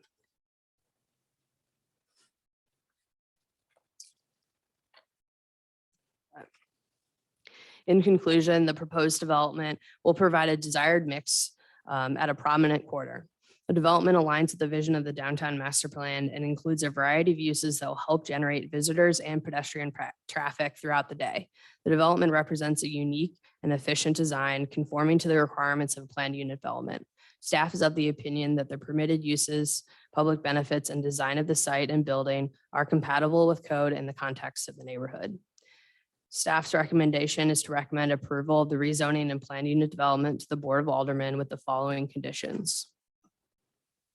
1, streetscape plan to be approved by the Public Works Department prior to commencing installation of activities. 2, any encroachment of the private improvements, for example, the overhead awnings into the public right-of-way shall require a use and maintenance agreement. Number 3, the note on sheet C6 should be corrected per the Public Works recommendation. 4, new manholes located within the street surface are to be located outside of the vehicle wheel path, preferably moved into the parking lane.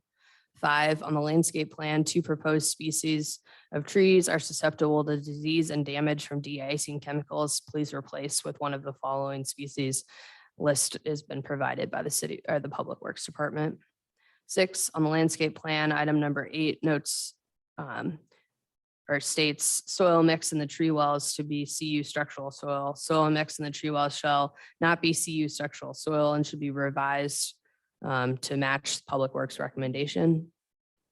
Number 7, from the traffic impact study, the developer should develop a plan for the internal circulation of the garage under both entry and exit scenarios to ensure no conflict points within the vehicle paths are created, which would lead to unsafe operating conditions where vehicles are attempting to cross between the lower residential parking and upper commercial parking. 8, from the traffic impact study, turning templates and site distance triangles at the entrance and alley intersections are to be shown on the supplemental drawings to verify that vehicles can maneuver safely and efficiently through the intersections with adequate visibility based on the posted speed limits and physical restrictions. 9, from the traffic impact study, verify the turning templates that delivery trucks can reasonably access the proposed loading docks and that a trash collection vehicle can properly maneuver in the loading area to service the compactors and bins. 10 from the traffic impact study, approval of the valet operation shall be incorporated into the city's approval ordinance as a mandatory condition. A detailed plan of valet operations shall be submitted and subject to public works approval. In particular, the areas of concern are the use of retail valet zone on Central Avenue directly adjacent to the through turn right turn lane, and non-valet patrons attempting illegal U-turn movements into and out of the valet area to access the drop-off. 11, a temporary bicycle and pedestrian path shall be established and maintained during demolition and construction. 12, add 16 bicycle racks to the development with the location and design provided with submission for building permits. 13, public art on the property shall include at a minimum, a monumental piece at the entry and several complementary pieces along the pedestrian walk. A specific plan or rendering for the public art shall be submitted to the Public Art Advisory Committee and the Board of Aldermen for approval. In the event such artwork does not merit 3 points and the applicant does not make timely changes, the PUD development plan shall be reconsidered by the Board of Aldermen. 14, all signage shall comply with Chapter 425. Unless a separate signage district specifically for the project is developed and approved by the Architectural Review Board. And 15, lighting facilities shall comply with the applicable city codes and shall be arranged in a manner which will protect roadways and neighboring properties from direct glare or interference. Thank you. Who would like to speak for the project? Come on up.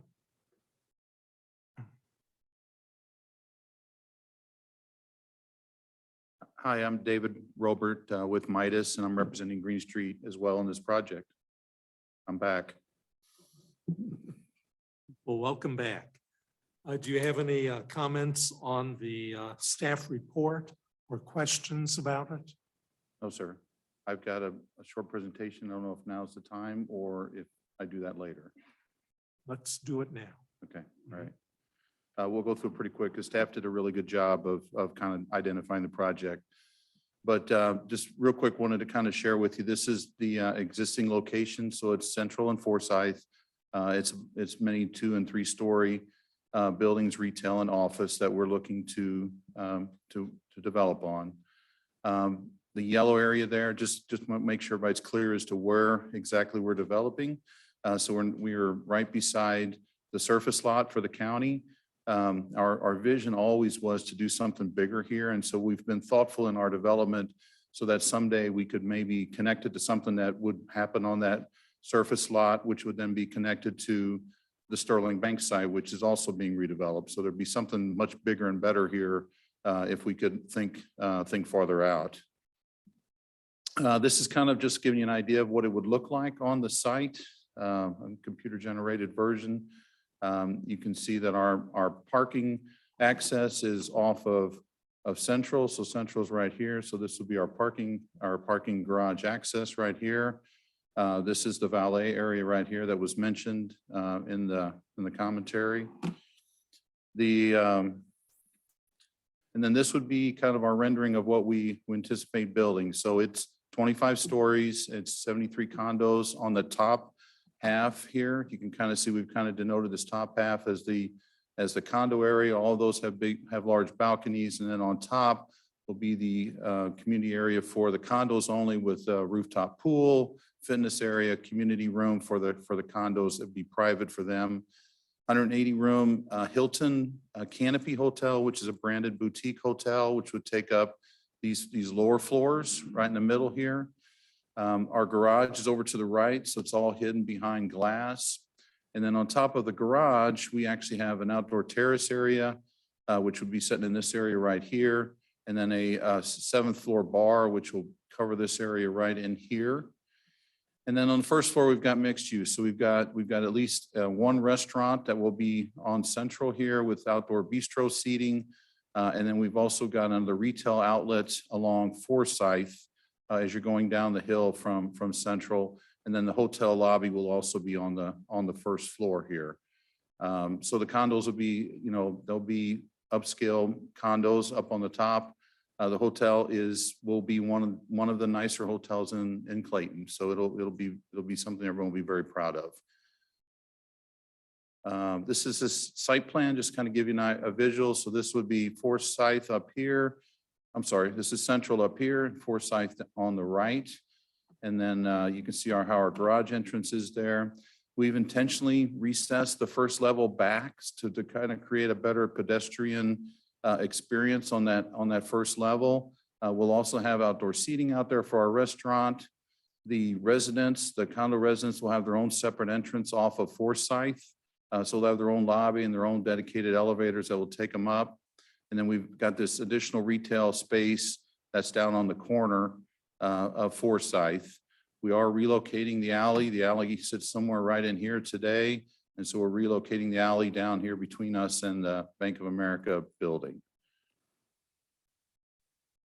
Kind of gives you a visual. This would be Forsyth. Again, we're going downhill on this one. So Central would be up here. Again, the goal was to recess the first level back to make it feel warmer. So we're using a lot of brick, a lot of wood to kind of make it feel a little more homey, a little more warmer for that pedestrian who's walking by. There'll be a lot of areas here for people to hang out on this area for sure. And then we've got a lot of planters spread out. And again, we'll have the art that was mentioned that will be throughout the first level here. This would be the residential entrance right here.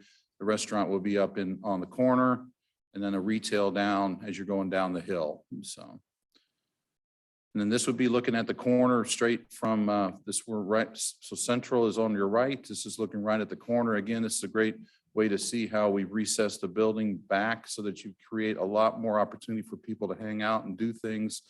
Street side, the bistro area will have some seating over in this area, and then our garage over here. And then this is straight on looking at it from Central. And really, you can see the garage area here. This is the valet. And then up top here, you get a good visual of what that outdoor terrace area. It's about a 6,000 square foot outdoor terrace that will be up there. And then the bar will be in this area right in here, which will have some great views. And then just want to kind of give you a visual of that 7th floor. So this is that terrace area, that outdoor terrace area, which will be facing Central. You can see the event space behind it. We'll have an event space for about 400 people behind it. And then the bar area on the hard corner of Central and Forsyth will be in this area here. This is the actual bar right here in the middle. So half the seats are going to be inside and half the bar stools will actually be on the outside in the outside, which would be kind of very cool. So, oops, wrong way. And then just want to kind of share with you what kind of typical condo floor would look like. The condos themselves will be anywhere from 2,300 square feet to 6,000 square feet, at minimum two bedroom, mostly 2 to 3 bedroom.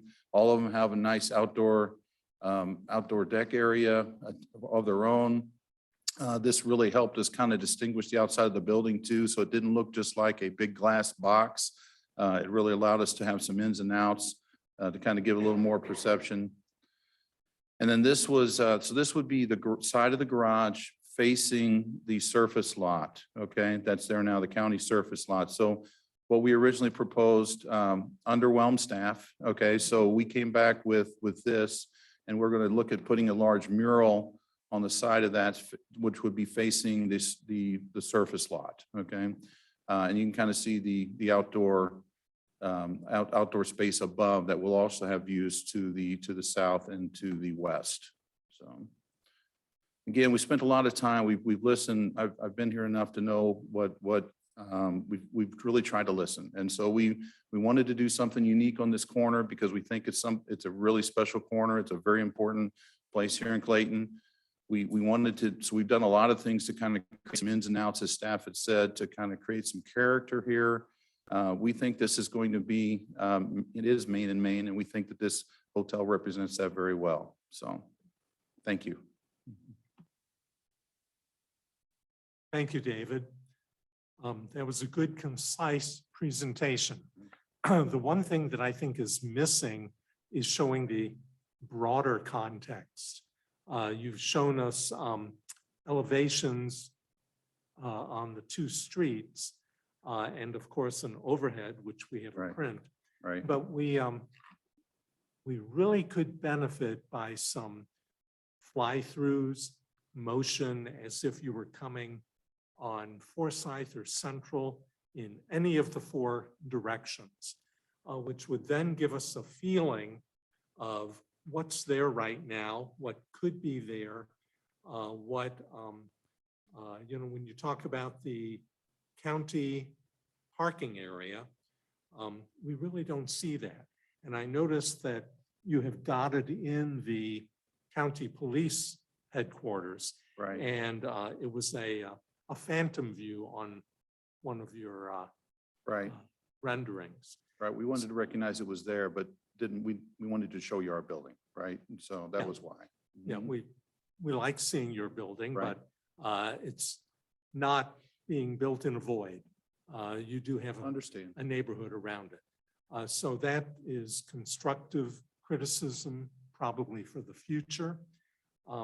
But when we're looking at rezoning, planned unit development and site plan review, I think the site plan right now, I have a few questions.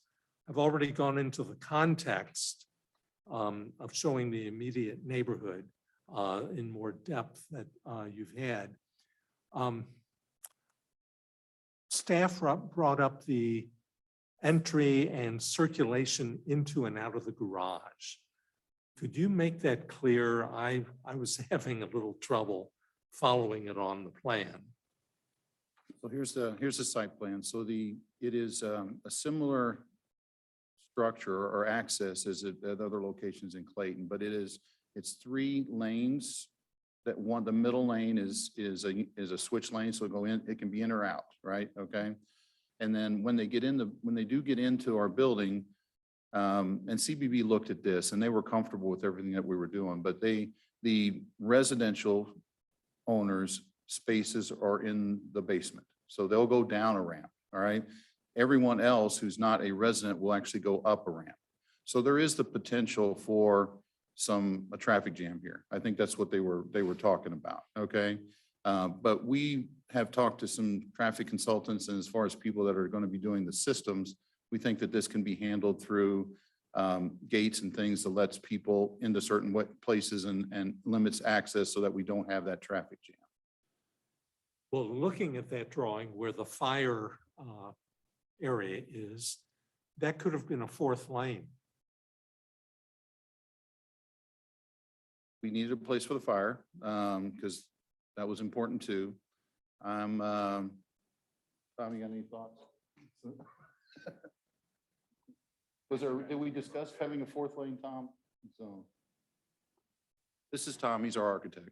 So it was discussed. I think what we struggle with on this site plan is getting all the back of house program off the alley and then that fire access room. When talking to the hotelier, like trying to have that as this open restaurant concept, we ended up placing the fire command room over on that end. And even now, based on some engineering feedback, we may have to move that further over to the other stair just to have a sheared wall. So I don't see us adding a 4th lane. I get it's the simple diagram, but as the plans develop on the interior, it may change a bit. I think the other thing is when the CBB did their review too, I mean, I think 3 lanes is more, will cover our demand. Okay, so I think that was part of it. This is a very similar concept to what's in other places in Clayton, so we felt like it would work well. I'm only bringing it up because it's a little confusing right now. But if CBB says it'll work, yes, it will. Okay. I really like how the site plan has the recess on both the north and the west. But we really don't have much area for outdoor dining. There will be, Mr. Chairman. So that's still, our dining restaurant is still being developed inside, right? And the way we're working it now, we think that we'll have about 60 dining seats outside. And so it doesn't show up really well on this rendering. But But that's the late, and literally that's just off the presses this week. So it will, I think we'll have, it'll feel like a bistro out there. I mean, it will be quite a bit of outdoor seating along Forsyth for sure, and probably some along Central as well. And so I think Central will end up being more just regular seating, where the bistro will actually end up be along Forsyth. We think it'll all go all the way to the corner there. Well, my next comment is sort of architectural in nature. But when I look at the building on Forsyth, where the road goes from a low to a high, from east to west, I really like the height of the ground level at the east end. And I find that the height feels really crunched when you get up to Central. On the corner? Yeah. What is that height, Tom? The 20-foot floor to floor at the entry, the northwest corner. Well, I'm thinking about it with the mass above it. And when you look at that, it seems like it's really very low, very tiny, even though it may be 20 feet floor to floor. It won't be that high up to the underside of the structure. But had you considered maybe a 2-story height there on the corner? And where I'm going is, could your restaurant be up there with a terrace that would have views much greater distance than you would get on the ground level? We've had a lot of restaurant conversations with restaurant operators, and to a man, they've all said, do not move us off the first level. Okay, because we had this conversation originally about putting them on that second level right on the corner, because I had the exact same thought you did. They told me I was wrong. Okay, so that they need to be on the first level. Being upstairs will put them out of sight, in their head, out of sight, out of mind. And I'm going to struggle to get a first-rate operator to come in to do the food and beverage. So we did have that conversation, and based on the experts, we were told that that was not the right thing to do. Well, I'm only going from personal experience in Chicago and Washington, D.C., where you have a restaurant, primarily bar entrance at the ground level, and dining and outdoor terrace at the upper level, because you can see much more from Right. up there. No, I agree with you. I was just outvoted. And so by the guys that are going to be running the restaurants. And so. There is a Okay. chance for that opportunity up on the podium level, up on the terrace. So there'll be a bar with. Up on the seventh Up on level, the seventh. the seventh floor will have that terrace level up here with, so they'll have some great views out the bar up that's up on the 7th floor. How do the public get up there? Walk up steps. No, there's elevators. They have elevators. So the lobby elevators take them straight up to the 7th floor. And so. Is that in conflict with the guest rooms? No, the guest room floors basically have, if it's a guest, he has a room key, right? And that the elevators won't stop at any floor, guest floor, unless you swipe your room key to let you off on that floor. So it'd be basically a straight shot up to 7th floor without stopping. So there is a control. Right. Okay. Goes back to remember where it was, but you would be including that 7th floor as part of your public green space. Right. Right? Yes, sir. And how will the public really use it? I mean, there's 6,000. I mean, this whole area down here in the corner. I mean, it is designed as an outdoor park up on the 7th floor. So I think it's not going to take, I mean, it's not going to take long for people to figure out it's up there. I don't think. I mean, we're going to try to tell as many people as we can, because it's an attraction for the building.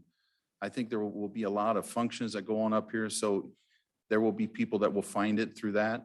I think there will be a lot of people that will find it by coming up to the bar, because the bar will be out there marketing itself too. So I do think that it will be known, or will be known very quickly.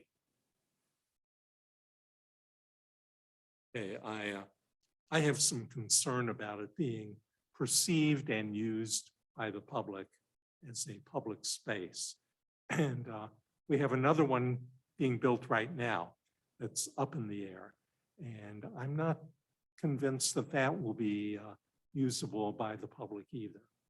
They'll be able to get to this without any restrictions from us. So there will be complete access. They don't need to stop at the desk or anything to get to this space. They'll be able to take the elevator right up to the 7th floor and walk out and enjoy the space. So neighbors walking their dog would be able to come in and enjoy The hotel's space. pet friendly, yeah. I mean, it's, so I would expect they could. Well, I do like if you go back to the ground level. I do like the setback. I'm just concerned that it may feel relatively short up near the corner of Central and Forsyth. Yeah, it goes downhill pretty quick there, so that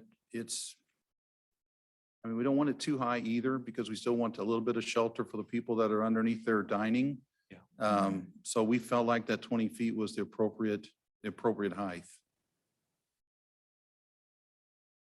I think that covers my initial site plan, which relates to the rezoning and the PUD. But let's go around. Bob?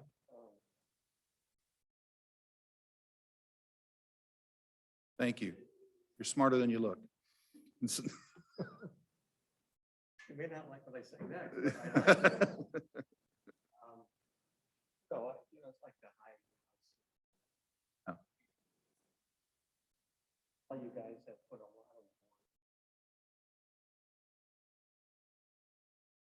But then we get to the front, or at least I'm clear. Bob, I'm sorry to interrupt. Is it possible that your mic is off at the moment? I think he turned it off before I got to the. There we go. button. All right, thank you. No, I'm sorry. The entrance along Central, the idea is for it to carry a lot of pedestrian traffic ultimately. And you have somewhat of a big traffic entrance along Central. And I think I read, you guys don't want to put it in the alley because it didn't really make sense for the marketing of this place and the type of people you're trying to attract. Did I understand that right? As far as the parking access? Yes, So, I mean, yeah. people that are paying millions of dollars for condos don't want to exit or enter in the alley. That was. I we've got can't blame you. I mean, that is kind of logical, but it just concerns me nevertheless that it's such a big moat to cross to continue from one side of the sidewalk to the other. I don't know what the answer is. I don't know. Can you go down to 2 lanes? Is that really being silly, for the type of operation you're going to have there? 25, access lanes. 20, yeah, I mean. We'd have to go back to the CBB again, but I would think they would say that won't work. Okay. Well, having been in Clayton myself, I think that would be kind of hard Yeah, I mean, considering the number of people you're going to be using, who are going to be using the building.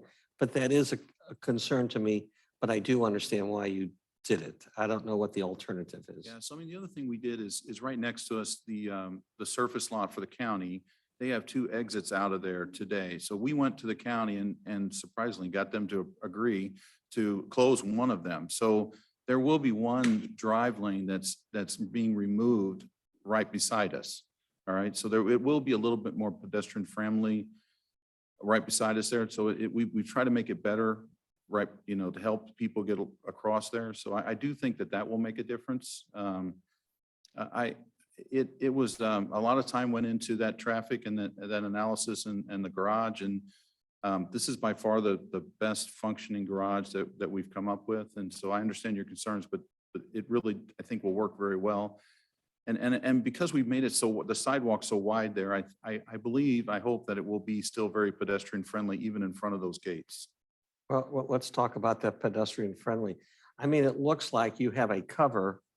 You recess the first floor and you have a cover and you have some restaurants and all that kind of stuff.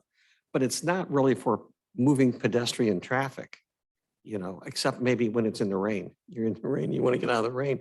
But otherwise, it's just the existing sidewalk we'll be using. And the truth is, it's not very wide. And we're putting 25 stories, which is just the beginning, I hope, of more development in the core there. And it's going to be a tight squeeze. It's hard for me to imagine two people going one way, two people going another way. You really have a tough time doing that now on today's sidewalk. And when this is built, we're going to be in the same situation, really. I think that sidewalk's wider than you think. The sidewalk up here, is that, what is that? And it's especially true on Forsyth. It's even narrower, Right. I mean, looking at the door here. Yeah, so that's probably 12 foot. And then you're going to have and then you're going to have trees and landscaping there. It'll squeeze it even It will, no, more. you're right. No, it will, but I think we have about a 10 or 12 foot sidewalk there. I don't have the dimensions off the top of my head, but I just was trying to gauge this. So I think it's especially on Central, it's definitely a wider sidewalk there than it is on Forsyth. It skinnies up on Right, Forsyth. but for sure. it's going to be a tight fit. There's a lot of people moving there. You're right. Mhm. So anyway, I'm a little concerned about that. As for your design of the building, so you have a very nice rectangular design. You do. I mean, you try to break it up a little here or there with terraces and white border lines and you break it up a little bit. But basically, it's kind of like you're nice. And I'm not just talking about you guys, but just in Clayton general. It's the nice suburban office park design. And we're trying to be a viable, walkable downtown community. And you really don't have any step backs as you go up. And to give you some respect, it's a small lot and you're trying to do a lot on it. And I think if that's your goal, I think you guys get an A, But from sitting where I'm sitting, we're trying to see where is Clayton's future as a viable downtown. What I see is a step back absence so that if I am walking, grandchildren, whatever, and I'm walking along your building, I say, look at that 20-foot high, point. Isn't it wonderful? But then I keep walking and I feel like I'm against a tall wall. And, if we're in Chicago or places with the old buildings, that's kind of cool. But in Clayton, we don't have that. We got a lot of glass, a lot of metal, a lot of cold looking materials we're walking up against. And to solve that, we try to have setbacks like on the first floor, which you do, but we try to have step backs so there's more of so that we remember that the purpose of downtown is for us.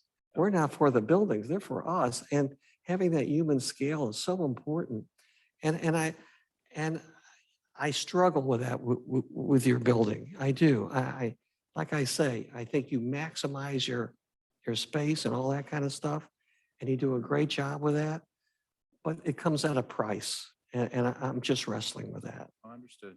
So we started out looking at setbacks because that's the code, right? And so we started out looking at that, and we couldn't get enough useful square footage when you start setting it back. So I understand you, and I don't disagree with you, all right? But it just economically didn't work, and so that's when we approached it. Okay, what can we do to make this thing look special and look unique without having to reduce the floor plan so much? And so that's how we got here. So I mean, you're correct. I'm not disagreeing with you, but that's what made it work. And I truly believe we're going to do something special here. I mean, I wouldn't be part of this if we weren't doing that. So I appreciate your comments, though. Well, I do believe you're sincere in trying to make the best of the situation.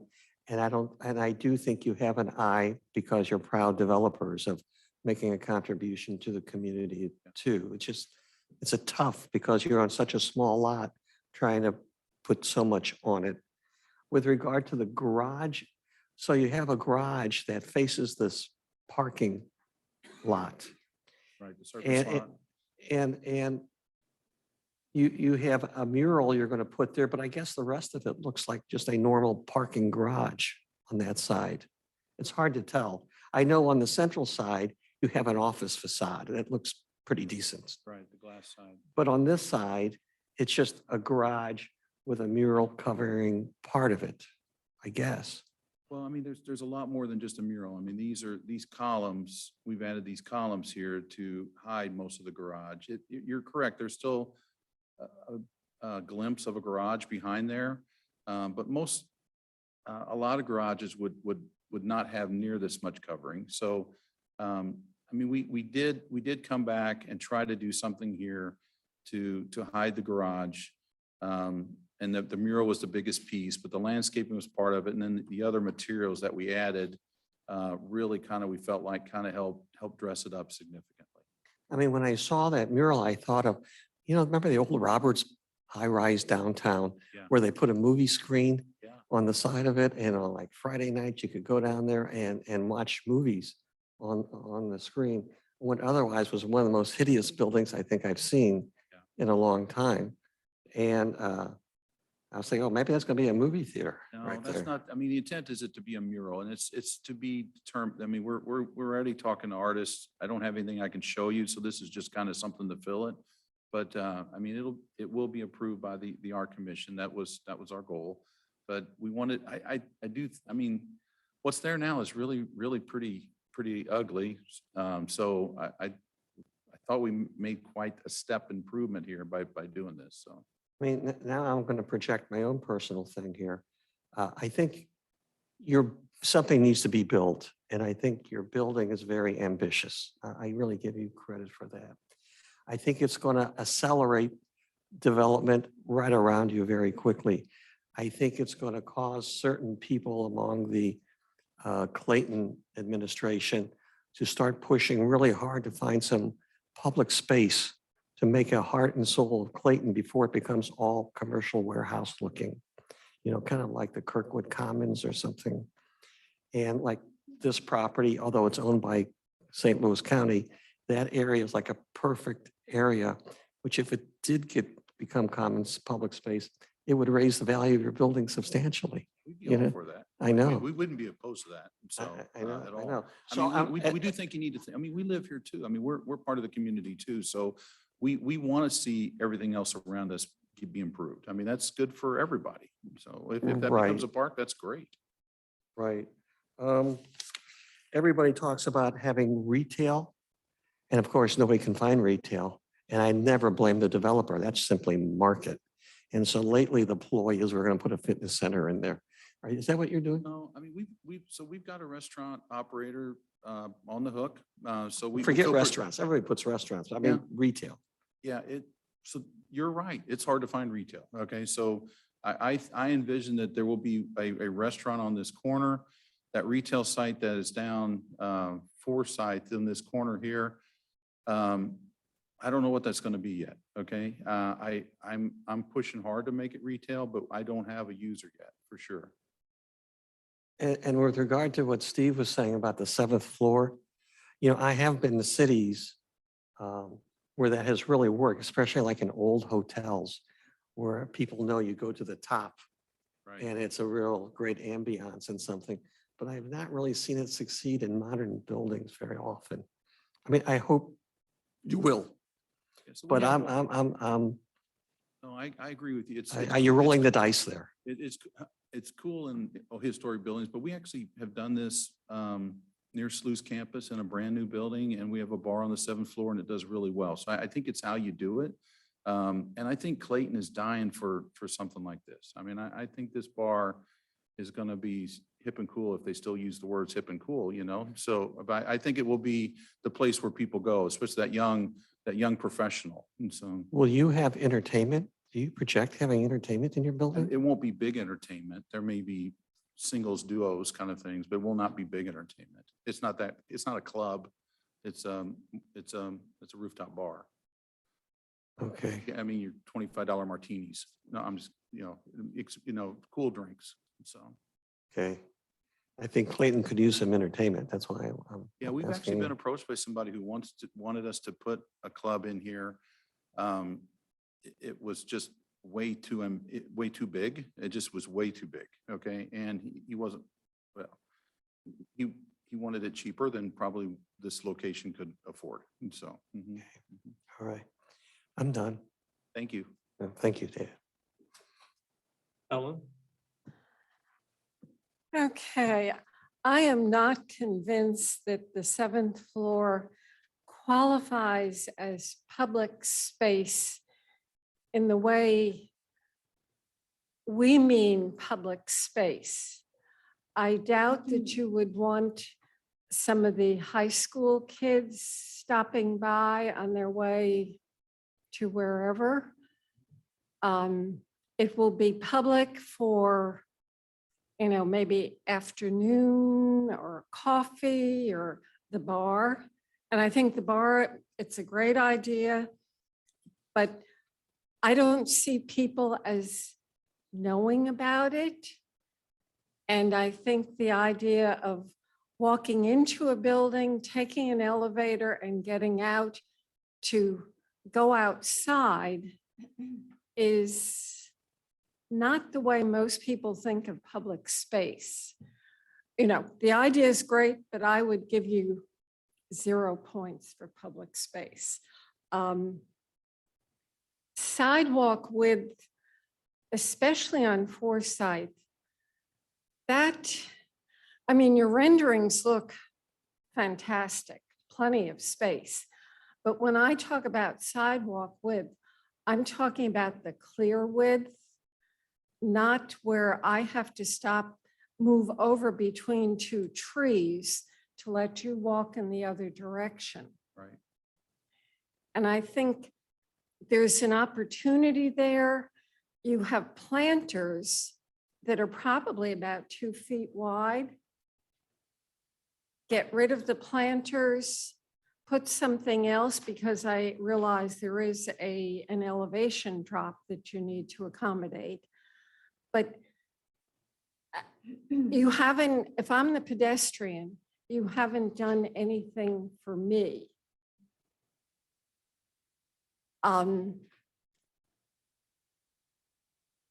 If the building could be back further, and I know some of our sidewalks in Clayton are 10 feet wide, but you take out the curb, the decorative element, the planter, and all of that. And even with the improved planting grates, you don't have the problem. Kami and I would have the problem. Women have the problem, high heels. And women do a lot of walking. They're, I don't know, 50% of the population. And a lot of times, if it's not comfortable, then my husband will not walk there either, because the 2 of us are walking together. So you really can't count that part of the sidewalk as usable. Elevation wise, I have no problems with the building going straight up, and the height of it is fine. It is just the front, the north elevation looks mundane.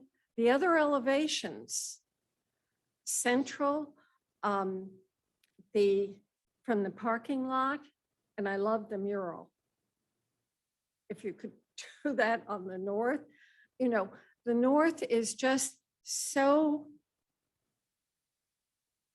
kind of symmetrical. Trying to make sure I understand where you're talking about. Is it this view you're looking at or this view? Okay. Yeah, it's the north elevation, Forsyth. Forsyth. Okay. All right. It lacks the character that the other elevations have. Okay. It's just blah, where the others are more articulated. Yeah, I understand. Yeah, so this over here is where you're talking about, right? And so that Well, Forsyth the whole side. building. Yeah. When you look at, okay, sheet A3-02.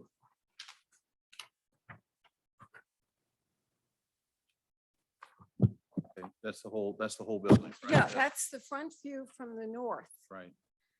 And that's the main street, Forsyth. And that just doesn't have any character to it. The other elevations do. The one that you have on the screen now, there's the, in essence, trim pieces defining the masses. You don't have much of that on the north facade. I think I don't have a nice color rendering of that to show you, so I can't tell you, but it does have very similar blocking or this along, just like it does on this side. There is more, I think, texture to it than that rendering, than what you're looking at, because that's a 2D rendering, obviously. But I understand where you're coming from. Also with the patios that are on that, the condo patios, that mid-level is an all outdoor space for a condo owner who happens to be on this floor. So they'll have outdoor space all the way around their condos. So there is stuff going on for sure on that level that doesn't show up very well on the paper that you're showing, but I hear where you're coming from. So. Okay. No, and I think it's interesting and maybe telling that you don't show on, your presentation, the head-on front view, that anybody coming from the north walking down, Central will see. You're giving me more credit. We didn't do that. This is just the way the renderings came out. There was no intent to it. So, but I can get you a rendering. Whoever does the renderings, I think they thought this was renderings are meant to look good, right? This is what they thought was a good looking rendering, right? So this looks great. That is nicely broken up. The masses are well articulated. But yeah, sorry. So, I mean, I think part of the thing with this building is there's a lot of active program. So we started with all these gestural massing studies and we ended up with this. And these are large terraces. These aren't market rate apartment terraces. They're like 6 foot by 11 feet. So they're nice, large features. And at a certain point, the pedestrian ground floor is very active. It's pushed and recessed in certain zones. There's nice entry elements that mark the residential entry and also the hotel entry. And then to me, up above, it was nice to have a break, a clean break. We articulated the entry by pulling down 2 symmetrical elements to accentuate the residential entry. But then up above that, again, massive terraces with dark shadow lines. And to me, like the facade wanted to be symmetrical because everything else is asymmetrical on the other facade. So it just became a way to like settle the building down for a little bit, the base, because there's so much going on above. A giant recess that Steve mentioned for those larger units that kind of, as an architectural element, like break the building into its program uses. So that, to me, the hotel above, and it's not illustrating that rendering, but there's also going to be things like curtains that activate that facade. So it's a nice glass facade that'll have a subtle pattern to it. So to me, it was not everything had to be super active about the building, and that's kind of how it ended up this way. okay. No, those are my only comments. Thank you, Ellen. Amy? So I agree with Helen with the 7th floor terrace. Can you explain to me how that would be public? I understand that there's a bar, but I mean, the bar is not going to be open, at 9 o'clock in the morning. So how would that space be utilized for someone?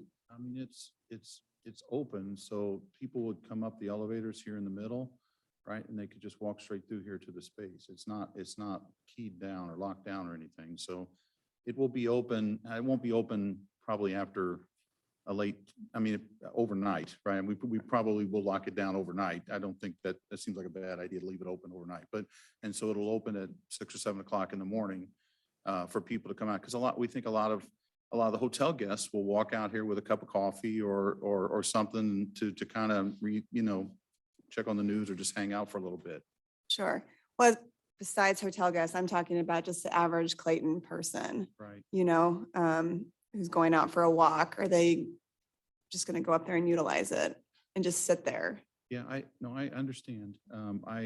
I think people will figure it out. And I think, I mean, I don't think I think those Clayton people are smarter than you give them credit for. I think they will figure out a way to utilize the space. That's our intent anyways, is to have this space available for people who want to use it. But anybody. What's that? So like anybody could just go up there. Yeah, I mean, we're not, yeah, Okay. it's open to the public, yes. So I'm just picturing me with like my 4 kids on a Saturday.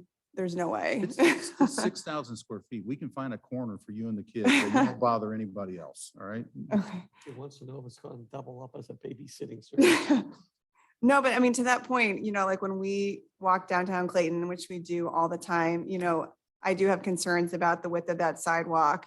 Kids, are on scooters, riding their scooters and bikes, and, it's definitely a walkable community. And, when you say that there's going to be 60 people out here on this, is that right? Yeah, On the, there's some 60 seats that are in these areas here, but it's inside this red line. right. And so there's, Mhm. and so then pedestrians are, yeah, it's very tight, and I think, as Helen mentioned, like the planters and everything, that is just a little bit more obtrusive. And I get that you want to separate this, eating component from the walking component. But it's a heavily, walked area. And just from my perspective with kids, crossing over, the garage and all that. We walk this all day long, you go up to Starbucks, you go up to the library, everything. It is heavily traveled. And I think, along the terms of a public benefit, we're kind of missing the mark on that for all those people walking through. That's my concern. All right, thank you. Currently 0 lot line, because they're on that. Right. That was the thought. We did recess the glass facade the first floor in and then add a planter, the idea of bringing the scale down, because that brow that rides above, we started that 20-foot line at the northwest corner. It steps up to like 30 at the low end of the side, 30 plus. So we thought by adding a planter, bringing the scale down as the pedestrian's walking by, at least you're not walking by a solid glass wall. It's pushed in another 36 inches with landscape to soften that experience. So no wider than what's currently there, but it's not a solid masonry wall. It's a glass reflective surface that's pushed back 36 inches plus with some nice landscaping as well. I think to Helen's point, though, I think we can definitely look at the planters and see if we can't do something a little bit different. Part of it is there because this is a step down street, right? It's going downhill, so we have to kind of block it every once in a while. But I think we could probably do that in other ways to kind of open up the sidewalk a little bit. I think that's possible for sure. I don't think you can underestimate the significance of the narrowness of the sidewalk. And when you go on Central, you say you widen it for use, but the truth of the matter is if you have a hotel there, you're going to have the hotel people out there waiting for their cars, and you know how you just congregate outside the hotel? No, yeah, I know. It's not going to be for the Claytonians walking by. No, we're trying, we are trying to activate the corner too, right? The corner is, I know there's a lot of sidewalk there now because there's not a lot of people the businesses, there's not a lot of businesses there. So we're trying to activate the corner. And we do think, as you guys said earlier, that activating this corner will spawn other things around us that are going to be really great for the community. And everybody wants retail in town, but we need, in our head, you need people here first. So we're trying to put condos in hotels so we can bring people to this site, which ultimately, hopefully, will bring some more retail to the community. So. But I want to make sure that there's sunshine that reaches down to the people that walk by you. Yeah. And that's where the 25-story vertical wall concerns me. Yeah, no, I understand. I hear you. I'm not even disagreeing with you. But what we've done, we put a lot of thought into it, and we're trying to do what we think is the best given the economics of the site too, right? It's not a cheap site, okay? And it is, and we're trying to do, we really are trying to do something special here. We're trying to do something that is a mark for us in this community too. So, because we're from, this is home for us too. And this is part of our mission is to do things like this. So we want to do something special here. David? I think a lot's been covered and I agree, especially with the sidewalk on Forsyth, if there's any way to get closer to 10 feet between the planters and the tree grates, that would be excellent, because it is relatively narrow there. I guess the next question would be related to the valet parking spots. It looks like there's maybe 3 on Central and then a residential drop-off spot on Forsyth. Is that correct? Yes. Did the traffic engineers have anything to say about that particular arrangement, whether or not that's enough?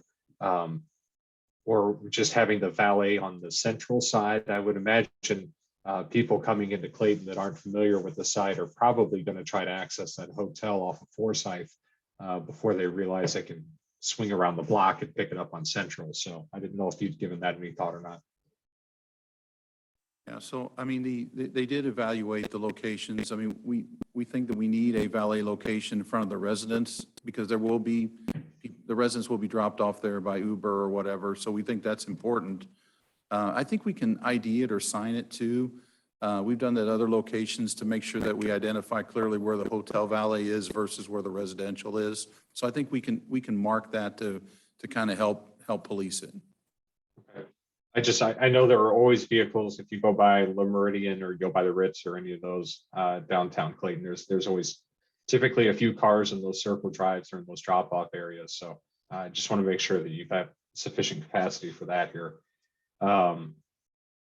Other than that, on the site, the one thing I wish we had, we've got this point system, which is newer. This would be the 4th project now where we've dealt with this. We had another one that had a rooftop terrace. That was the Forsyth Point project.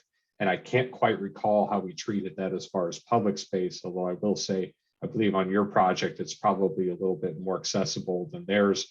I think they had set aside a certain number of times per year or something else that would be set aside for public use. I wish I had that information handy so we could take a look at it and use it a little bit as a template for this. But I do know it's something we've addressed in the past. And those would be my comments, Mr. Chair. Okay, thank you, David. Thank you. Before we go on, I have a few other comments. Bob, I understand your concern about the wall being tall, but whether it's 25 stories or 2 stories, there won't be any sun on the sidewalk there. Well, I was just saying that, but there is something about human scale. Right. It goes without saying, I don't go through it, but having the step back is to give that human scale feeling. I agree with that. And let me go back to the human scale. That's where I was going at the corner.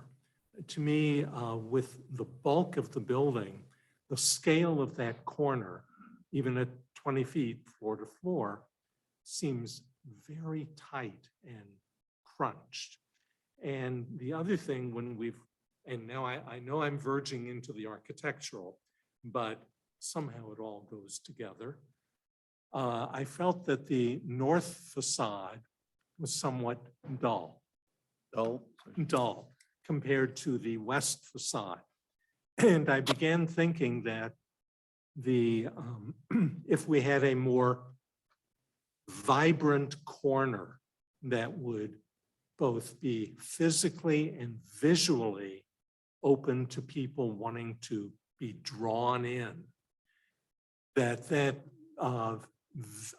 visible or visual should go all the way up to the top of the building and have something at the top of the building saying, this building is special. Right now, I think the building is quite unique, but I think doing something like that would help the north facade look a little less rigid and plain if it were less symmetrical than it is now. I do think that the condominium balconies are very nice, but they stop. They have no connection to the corner, which we really want to energize. We want it to be a people drawing space along with the 2 sidewalks. So visually, I think something needs to happen that draws your eye up. If you're coming from the west on Forsyth, when you're down at Brentwood Boulevard, you would see it and you would see something at the top, some roof element that would then bring you back down to where you're focused on. Same thing if you're coming south, maybe walking on Central, that you see that, but it draws your eye up and it makes you realize, yeah, this is a really unique project right here at the epicenter of Clayton, whether you call it Main and Main or whatever. So I know that verges into the architectural, but I thought I should bring that up. Now I want to go back to the 7th floor, which I started with saying, I'm not sure it's really public. And when we go back to our points table, it could have 0 to 5 points.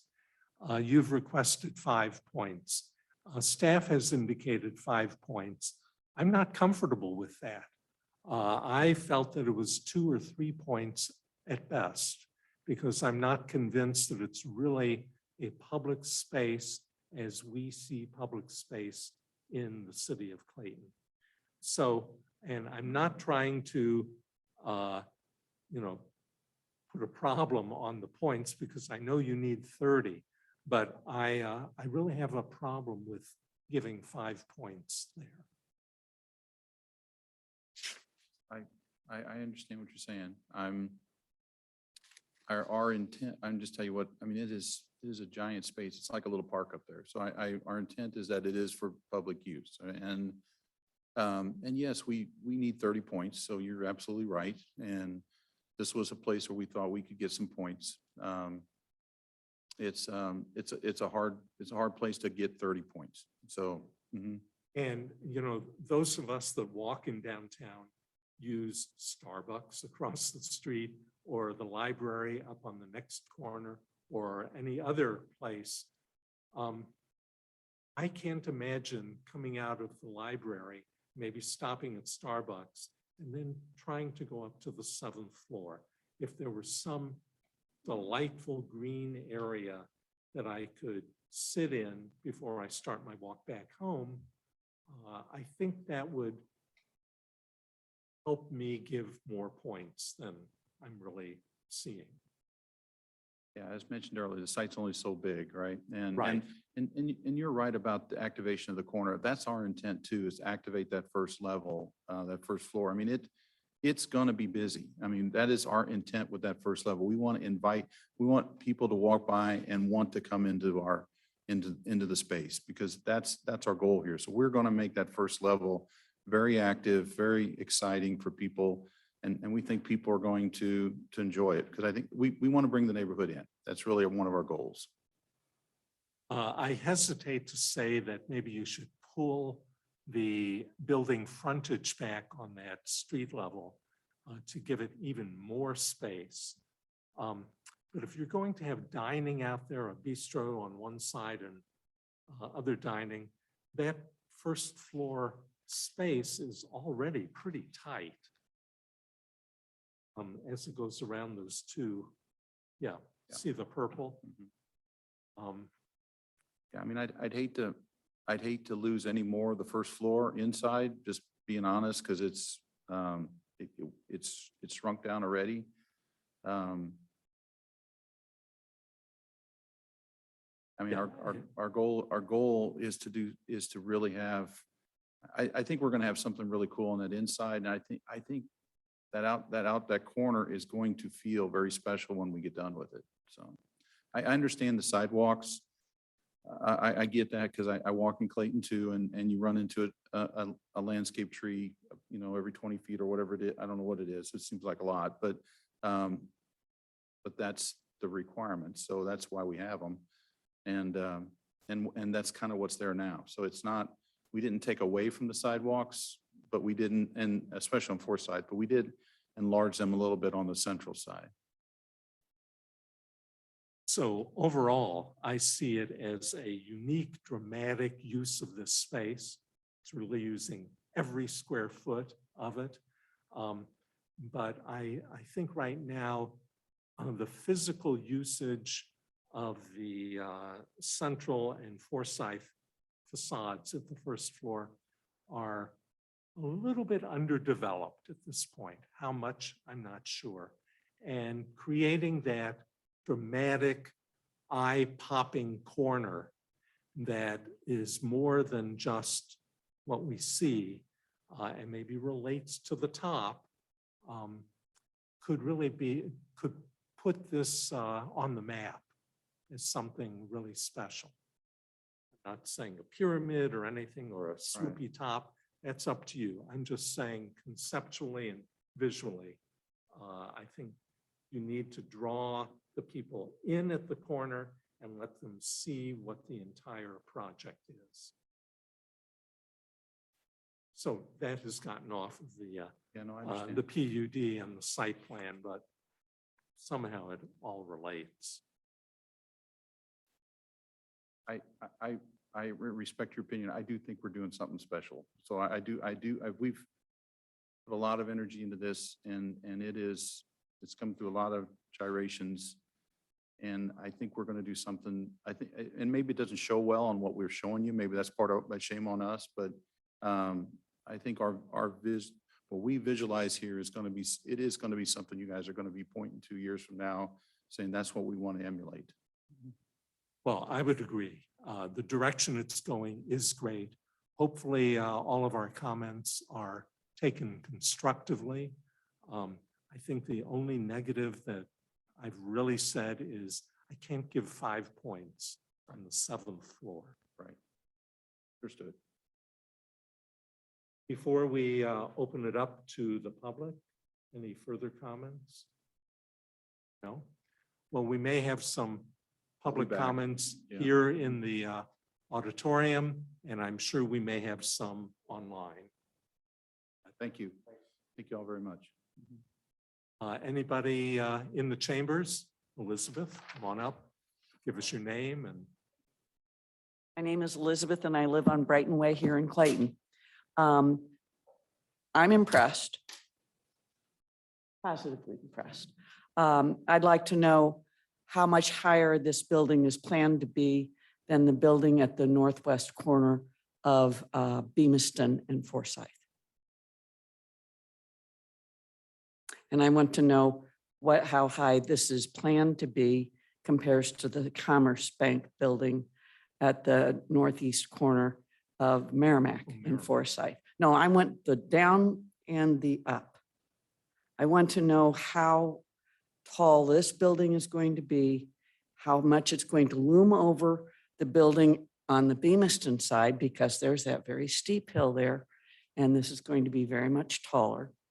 And then I want to know how much this building is taller than or as tall as the Commerce Bank building across the block to the west. Okay. Please. I know you probably don't have that now, but I would like that to be made available at some point. Tom, you may be able to answer how much higher you are compared to the building to the east, which has been Bank of America. You have access to the submittal. It is on the elevation. Oh, you're right. Sheet A302. It looks like, of course, we have the building to the east would come up to the 10th floor, if I'm reading it correctly. Right? To the 10th floor, so there would be approximately 15 floors above that. And then compared to the Commerce Bank building.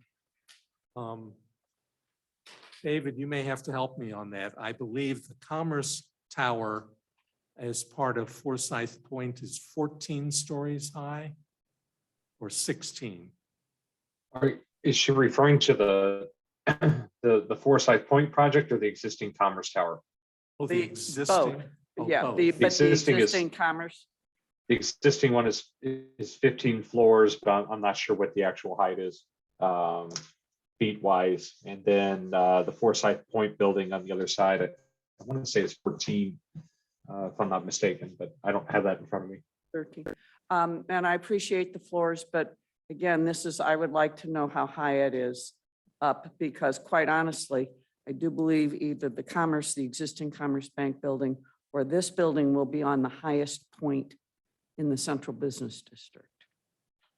Land-wise, contour, Yeah. topography-wise. It is one or the other, or Right. maybe both, because it seems relatively flat. That's, yeah, across Forsyth. because I walk Forsyth too. That's a hell of a climb up to Merrimack, and coming from the east, it's a hell of a climb up to Central. So I just don't want this to be the start of really tall buildings in Clayton. So that's why I'm asking these questions. I don't think they should be towering over everything, but I don't think we should be building everything so that these buildings don't tower over the others. I don't think that everything in Clayton should be 200 feet tall, because that would make us just like downtown St. Louis on Pine Street from Tucker to Broadway, which is a canyon surrounded by 30, 40-story buildings, which have no attraction to them at all. And because they're so close to each other, you can't even appreciate the good ones that are there. So that's one reason why I would like to know that. At this point, I'm not sure I understood how you are moving the north-south alley on the Forsyth side. Are you moving it that much closer to the Bank of America building there? Or is it just that that alley on is not necessarily centered on the block itself? In other words, I thought I heard Steve say that you were moving the alley. And I may have misheard. I'm sorry if that, but what I'm trying to get at is, are there still going to be the smaller building between the Bank of America building and this? So they're going all the way down to the Bank of America building. Right. And Okay. David, correct me if I'm wrong. The alley that is to the west of the small building immediately adjacent to the Bank of America building, before you get to Break an Egg in the building that goes up to the corner, that alley would be closed and moved east to be adjacent to the Bank of America building. There's no alley today right beside Bank of America. We would be adding one there. But you would be taking away the alley that is there. The farther alley that's west. about 30, 40 feet the other way, right? Okay. Yes, ma'am. So there's no additional alley space. I It's understand only that. a relocation. Okay, so then that means that not just the 2-story, 3-story buildings east on Forsyth from Central and south from Forsyth on Central that it currently exist, and the businesses that are on the first and second floors of those buildings will now be gone. And when this building or any other new building is built, if those businesses still exist and want to come back into Clayton, there won't be places for them. There won't be places they can afford to move into. And this is why I want to ask this question. How much retail space? What is the square footage that you plan to put in on the east side of your building for outside retailers of whatever kind to come into? On the corner. Yes, where there will be the new alley will be moved, or the old alley will be moved. Please speak in the microphone so that the recording and those I'm on Zoom sorry. can hear you. So how much square footage for retail on the first floor on Forsyth? On Forsyth. Can you come up to the microphone for the recording, please? Thank you. So on the very corner, right next to Bank of America, there'll be 1650 of retail. Then there will also be the restaurant location that will be on Forsyth at the corner of Central and Forsyth. And that'll be a couple thousand square feet of restaurant on that corner. 1650 of retail in the corner by Bank of America. and about 2,000 to 2,500 restaurant. Actually, it's more than that. It's probably about 3,500 square feet of restaurant up in that corner. It will all face Forsyth also. So we will have lost 2 stories of restaurants and businesses on the central side, and we will have lost 2 stories of restaurants and businesses on the Forsyth side. And for a 601,000 square foot, 100,000 square foot building, to say 5,000 of that is going to go to restaurant and retail, that seems like not a very large percentage. And we are losing a lot of businesses on that half of a corner, on that corner.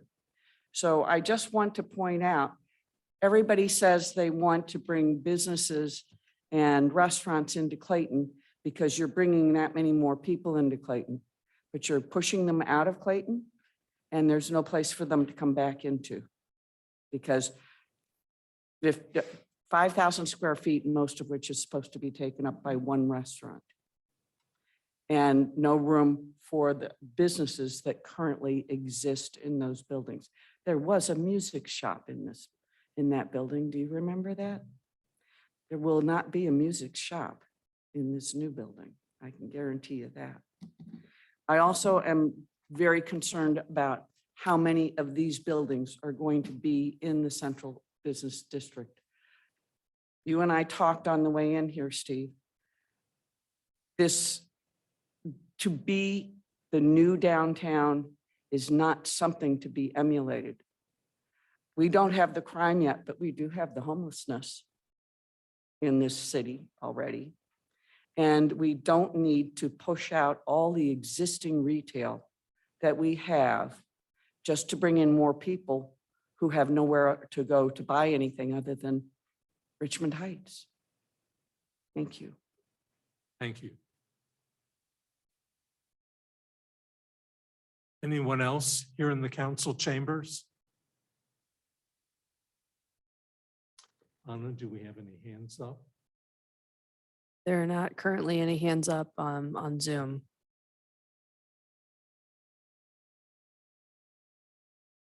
If there are, let us know. Yeah, I'll let you know if that changes. Okay.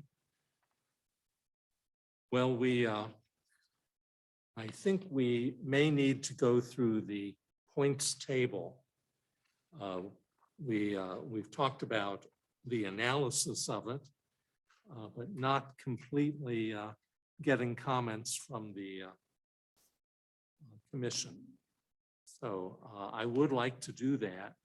And I've already sort of tipped my hand where I stood, but let's talk about it. Does anyone have general concern about the points table, the requested points, staff points, or where you may feel points are valid?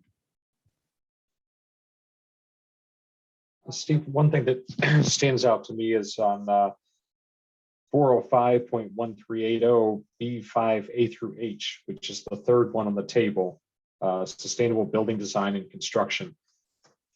In the Code of Ordinances, on that A through H, there's essentially an itemized list of some sustainable features that you can put into buildings and receive points for. In this particular case, and you get 1 point per standard. You know, we've allowed, or we've suggested 1 point, it looks like, based on the LEED Silver requirements. I think there are probably some other points there to be had if the developer would go back through and take a look at that. I don't know if, for example, charging stations are being proposed for this site, especially if they're going to be in that garage and made available to the public. That's something that would be an easy point to pick up. I think there are a few others within the code that they could probably take a look at and maybe try to attain some more points there, because I do share your concern on the terrace portion. And again, I'd love to see what we did for Forsyth Point. I'm not sure that it's worth a full 5 But if we were to reduce there, I think there is an opportunity to pick up some other points in that other area. Tom or David, did you get the gist of that? So to answer Dave's question, I mean, yes, we do have charging stations in the parking garage, so there could be potential for additional points there for sure. You know, as far as I agree that we're eliminating some of the retail bays that are on the street now. Many of those are closed, so I mean, it isn't like they're active retail bays now, but we're also adding the bar up top, which is an additional retail outlet, if you want to think of it, the bar up top. And I do think the event space is going to bring new people into Clayton that aren't coming in now because their option really is the Ritz or nothing else. So I think that I guess the Ritz and the Le Méridien really, and so there's going to bring some extra people in who are going to experience the event space that will be new to Clayton and bring additional foot traffic and people to the community.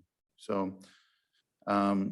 You know, I'm not sure what's more important. It's because I hear retail and I hear green space, right? So it's kind of hard to tell what's more important, but our super duper architect just drew something over there for us. And if green space is more important on the first level, we can accomplish that, but it has to come at the expense of something else. And that's probably that 1650 square foot of retail, right? And we could add green space on the first level on Forsyth.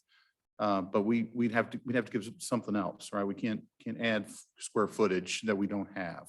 So if that is something that helps, because I understand I'm hearing it from the group that the 7th floor outdoor space I don't feel the love, you know. So I get that.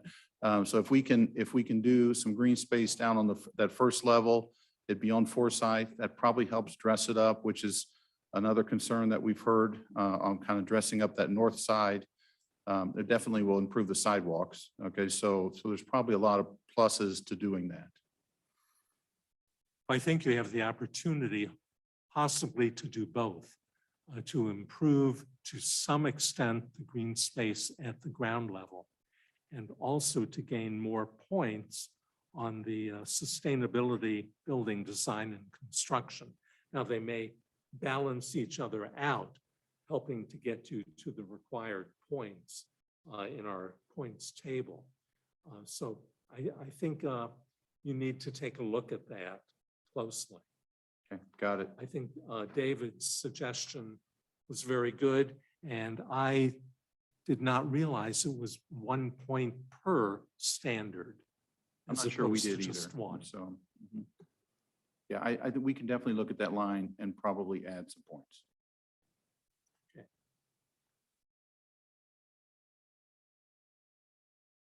Any other comments? Or let's just take item 1. That's the parentheses. The exhibition of architectural distinction and significance. And of course, requested was 5. Staff offered 4. Where does everyone else feel that they belong? I'm at 2 to 3. I would say 3 at this point. I would say between 3 and 4. I was 3. David, did you have a? I would say 3 or 4 right now. I think there's some points to be had there as well. Okay. And that my 3 was mainly I've already commented on, you know, the rooftop, you know, the actual appearance, connecting to the ground, simplifying the north facade where it becomes less symmetrical, and a visual and physical connection from the ground all the way up. Okay, so I haven't heard a 5 from anyone on the commission. The second one, terraces provided on the first floor that extend the sidewalk. The site will also feature planter boxes and other landscaping adjacent to the public right-of-way beyond the minimum streetscape trees. And there you could have up to 2 per enhancement. And you requested 2, and staff felt that they could give 6 points. And honestly, I did not write down the 3 specific that you, I believe, called out. We have the, So the 2 were awarded for the expanded terrace area, the planter boxes, and then the landscaping. okay. Comments on that?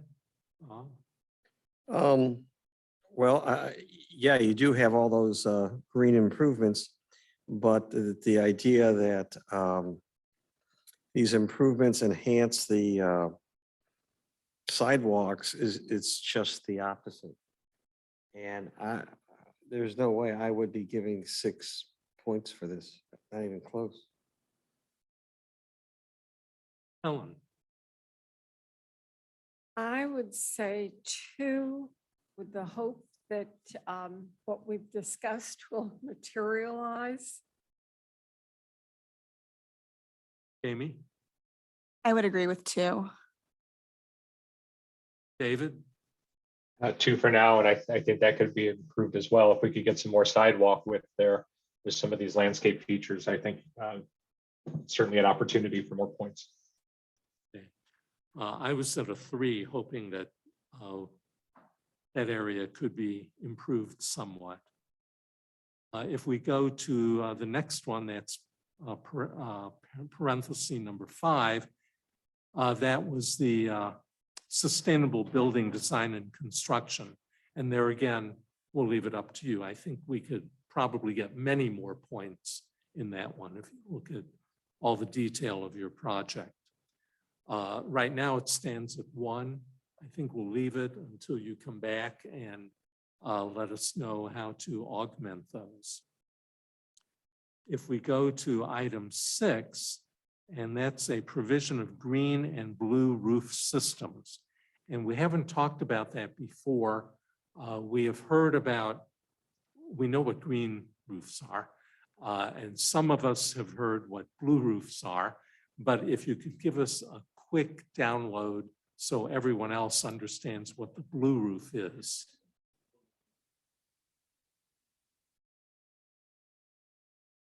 So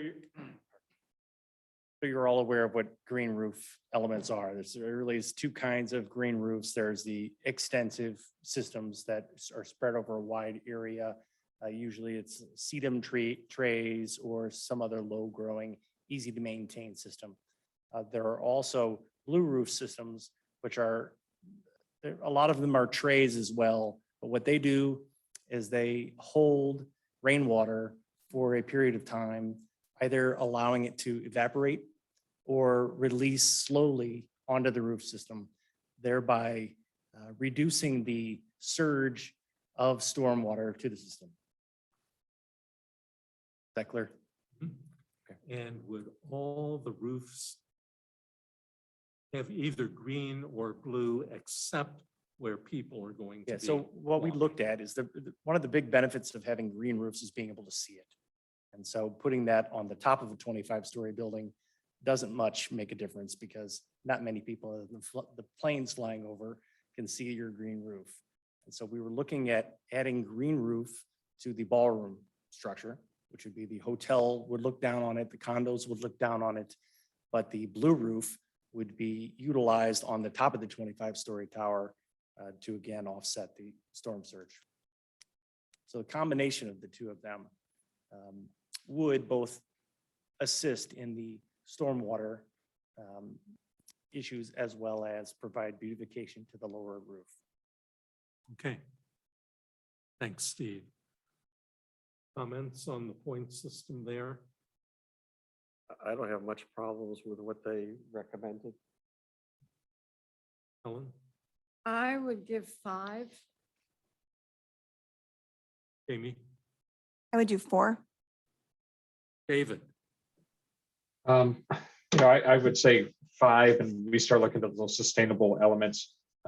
This is where we'll start to see some things double dip, and the ordinance it specifically calls out green roofs and similar things, both in that A through H and this one we're currently talking about, number 6. So yeah, I think the combination of green and blue roof systems, I personally would give it 5. I agree with that, David. I had it at a 5 also. Let's go on to item 9, and that's the above grade garage levels will be available for public parking. And comments on that?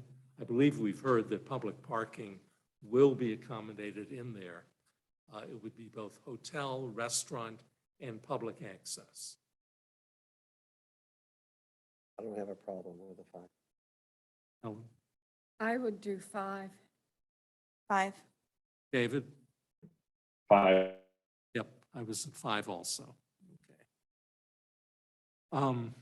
Item 10, 35% of the overall parking for the development will be below grade, which also represents all of the private parking for the residential use. And there, it could go up to 5, and you've requested 2. Bob? I'm just trying to understand why they only asked for 2, I guess. Same with me, but I took that as being 35% of the overall parking. Can I ask, how many floors of parking do you have underground? 2.5? 2.5, 2 3/4 depends how far you consider below grade, because the site sloping to the east. And what, I know this is a tough question, what do you anticipate to be the amount of public parking available? Up above in the garage? Yeah, I have a number on my.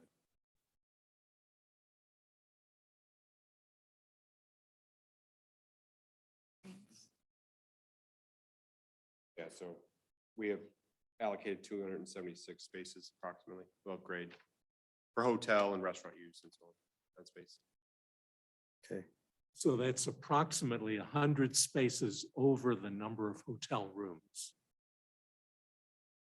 Correct. So we're parking the hotel as required per code, and then we have a approximately 300 seat event space. So that's also we're parking per code. So it's that and the restaurant use or what are filling those spaces. I could probably go 3 to 4.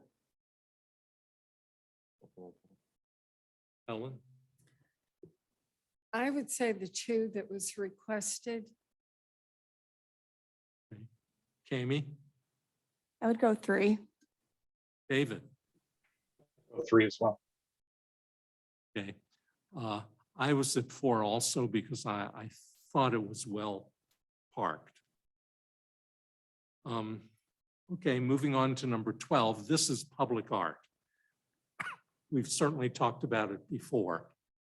You requested 5, staff suggested 3. I would agree with 3. I think the lesson I've learned is when you're in this phase of development, you cannot really imagine what the right art is going to be. And I think we have an art commission and the final say so from the city. And I think if we just take a middle of the ground approach right now, that would acknowledge that you're going to act in good faith. And we have trust but verify down the line for you guys. I would agree with 3. Kami? 3. David? 3 as well. I was there also. Okay. And then the final one, 13, and that's the 7th floor terrace to be available to the public. 5 were requested, staff suggested 5. I love the fact that David and his crew are really going to go to bat. I really think you will. I mean, you're putting your money where your mouth is, and you're really going to do something. And I do want to give some acknowledgement of it. I'm going to just give it a 3. Ellen? I would say 1. Kami? I would say 1. David? To be honest, I couldn't tell you. I think it's important with items like this, with the point system, to try to have some consistency. So I'd love to go back and look at that other project. And I think I would probably give this 1 point more than that other project would get, just because I don't think that one's accessible to the public with nearly the frequency that this will be, which is all the time. So I'll need to go back and review that one. Okay. I was giving it a 3. But that brings us through the points table. I did not keep all the numbers. Did you? Well, a lot of you guys gave ranges this time, so I'm not really sure how to put that in an average when you're giving ranges. So, so it'd be nice if you either stuck to one number and just, I mean, otherwise I guess I can just give it off the 0.5 of the range. The higher number, you're still going to be short of the 30. But at least you have some guidance of where our heads are at. I think the main one that could really pull you up is the sustainable building. Anything that you can pull in through there will get you more than the 1 point that we have. And I think that probably ends the points table communication at this point. Did we leave anything out on that, Anna? No, I had, you're right around 24 based on just kind of averaging the ranges. 24 points, the charging stations I left on the bottom of my list, which if you included now would be to 25. So there's that. And then I think we'll just make it clear in the motion if, depending on what you do, we might need to firm up that point count.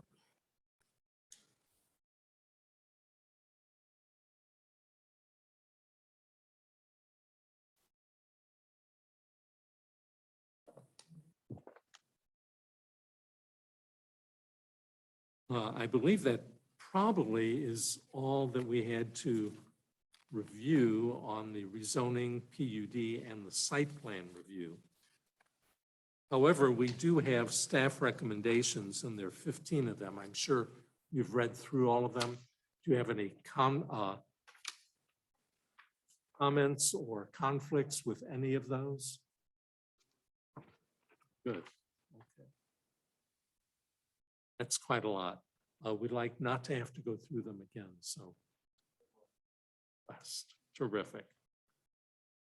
Okay, well, we do have a staff recommendation to recommend approval of the rezoning and the PUD to the Board of Aldermen with the 15 recommendations. And I think we should add a 16th for the point count to be confirmed and added up in whatever line item you want, so that we can make 30 points for it to go forward. That be the proper description? So are you editing the points, or I'm a little confused on how the points are changing for condition number 16? Well, they're going to need more points. You estimated that you think it was about 24 total. Right. I estimated 25. So somewhere we need to have additional points added to it. And I think we need to make it part of the recommendation. Yes, you can make it part of the recommendation. So ultimately, the points are at the discretion of the Board of Aldermen. So you would be if you were to pass forward any sort of recommendation to them, you could be recommending that it does not meet the public benefits. And then the 16th condition would be that they need to add to that public benefit going before the Board of Aldermen. I do not believe, and I confirmed this with our city attorney before she left, I think that you can, if you wanted to, still move this forward to the Board of Aldermen, explaining that. I don't think it has to reach 30 points in your discretion before it's moved forward. But if there are other conditions that you feel you need to re-review as as your plan commission related to this request, then obviously you don't have to move it forward. I feel comfortable moving it forward with that caveat that you would need to come up with the 30 points to be approved by the Board of Aldermen to allow it to go through. Understood. Any comment on that? I'm just not all that familiar with the process.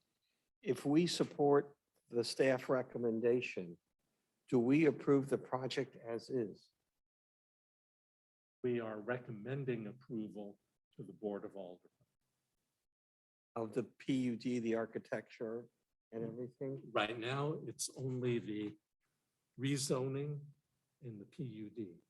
The PUD designation, That's correct. but not the structure itself. That's right. We will get to the architectural, that's item number 5. Any other comments? Yeah.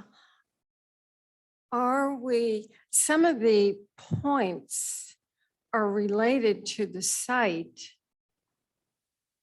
And if we proceed with a yay vote, then we will not see the site again or be able to comment on it.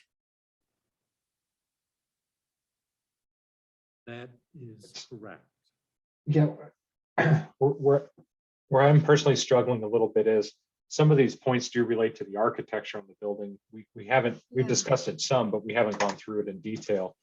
If for some reason we were to make this recommendation right now, but then when we do an architectural review here in a few minutes, if for whatever reason it was postponed or wasn't acted upon tonight, and those plans then changed, I do have some concern that whatever changes would then occur could impact the points that are attached to that recommendation on the PUD. I'm just wondering if we want to break it into pieces like that, or if this is more of a package deal. Well, I think we have to realize that they overlap. The rezoning and the PUD does overlap somewhat with the architectural review. So from your comment, David, I think it might be best to hold off on voting on this until we have gotten through the entire package, which may then say that we may have to potentially table it to the next time when you may have to come back. Is that correct, David? Yeah, I mean, I just look at some of these points items. For instance, the first one on there is architecture. And that's something that's kind of in flux. They had requested 5, and I think the commission is somewhere around 3, and staff is at 4. Well, if we start talking about architecture and they change the exterior of that building, we're then changing the PUD point count that we've already sent the recommendation forward on while we have held the discussion on the architecture back. That's just where I think it gets a little clunky, so to speak. I mean, if I could just jump in here, and I'm talking to you too, David. I know Sure. Time is money and all that stuff. I really do get it. But I think we've been studying your plan before we came in here. And then tonight we have really been doing some serious soul searching. We want you to succeed. Let me start with that. But we have some concerns that I think are quite doable to solve. And I would like to make sure that we have something great for the city of Clayton that has your signature on it. And that's a win not only for you and your clients, but also for the city of Clayton. And if we rolled it over one time until the next date, I mean, I think we could accelerate things thereafter. Well, obviously, I'd like to hear about the other architectural comments because we're trying to make sure that we gather all the notes. So No, that we do. we could still go through with it today, but I would be hesitant to vote Yeah, I mean, tonight. to your point, time is money. We're running out of daylight on that because this process does take longer than I thought it was going to take, but it is what it is. And, you know, I do want to make sure that coming out of this, we have a clear direction though, right? Because I think That I've is the heard a lot of least. different things and everybody, because I love you all, but everybody has different opinions, right? And I need to know what's the most important or what the group wants so that we make the right edits. I think So, that is being very fair and reasonable. I would agree. Bob, and I just wanted to make a point related to time. If we start talking about the architecture and the ARB is not ready to move forward with what's in front of us this evening, and they need to make adjustments to that, you know, I can't see the Board of Aldermen doing anything with the PUD until the architecture issues settled at ARB and those questions are answered. So I think all the timing is going to hinge on the architecture review along with it. So I don't know that you necessarily lose time at the board. understood. We do have two other items. One is the plat consolidation and then the architectural review. Right. And that I'm sure will take quite a bit of time to get through. So going forward with it, I think at this point we should move on with the next item. If everyone's in agreement with that. The public hearing is still open. Need to close the public hearing. Right, okay. The public hearing is now closed and we'll move on to item 4 for 7814, 7820 Forsyth. And that is the plat review.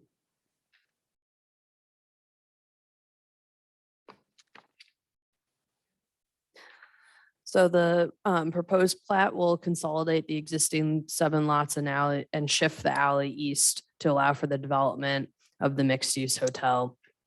The consolidated lot will measure 38,505 square feet. Staff is of the opinion that the lot is consistent with lots located in the immediate area in regard to size, frontage, and arrangement. And staff recommend approval to the Board of Aldermen with 2 conditions. 1, that the applicant provides the appropriate Mylar for signatures, and 2, that the applicant files the plat with St. Louis County Recorder of Deeds and submits proof of filing within 30 days of Board of Aldermen approval. Okay, thank you. Any comments on the plat consolidation? It seems straightforward. The only thing that I did not understand is why we have botanical items connected to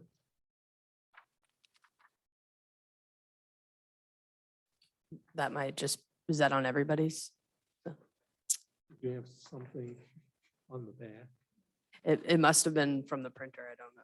Okay, well, I have no problem with the plat consolidation or the staff recommendations. But are there other comments? No. No, no, no. David? No comments on that. Comments, okay.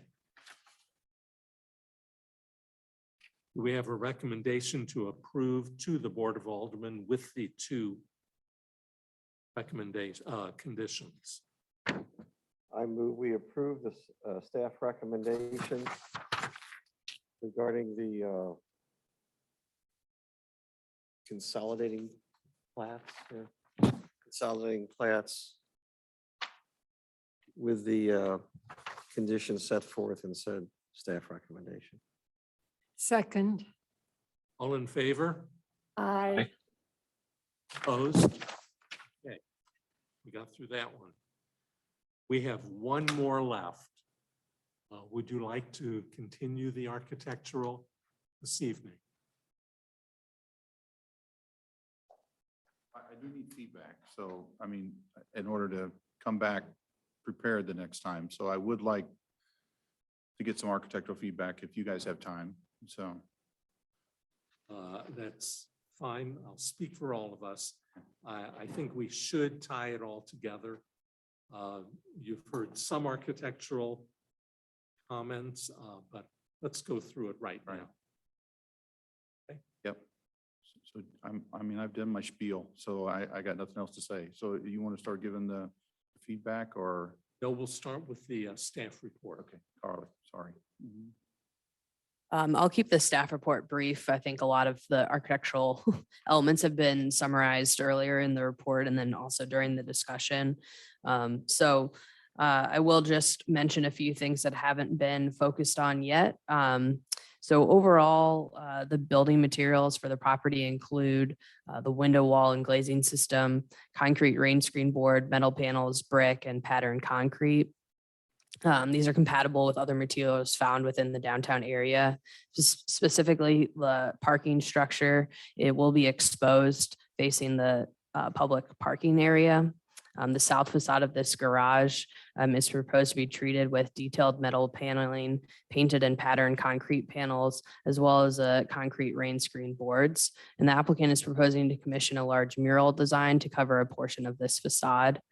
The different panel systems create some patterns along the facade, and the mural would provide some color interest to the otherwise grayed muted facade. And that, I think, is everything else within your staff report has kind of been touched on as far as the architectural features and other elements of the design.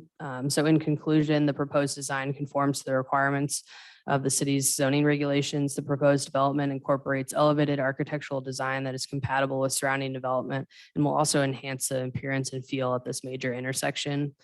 Staff recommends to approve with the following condition. 1, the garage mural will be submitted to the Public Art Advisory Committee for review and approval prior to installation.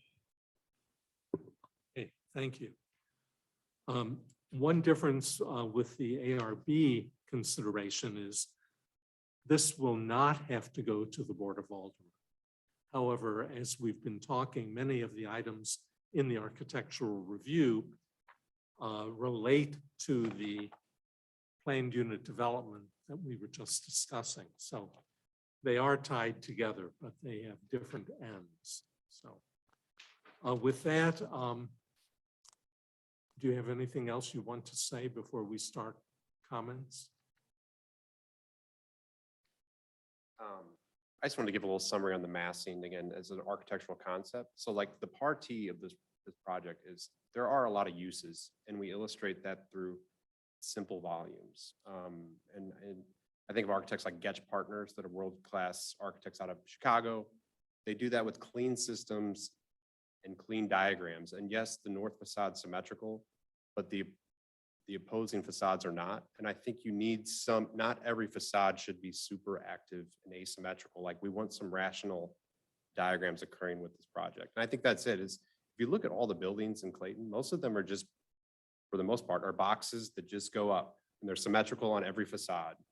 And I would say this is a drastic improvement to that. And I almost think it would overcomplicate it to overactivate every facade. We're already doing that with our massing diagram and massive cantilever balconies. Even the architectural element, the corner is important. And I think we've illustrated that. It's just high.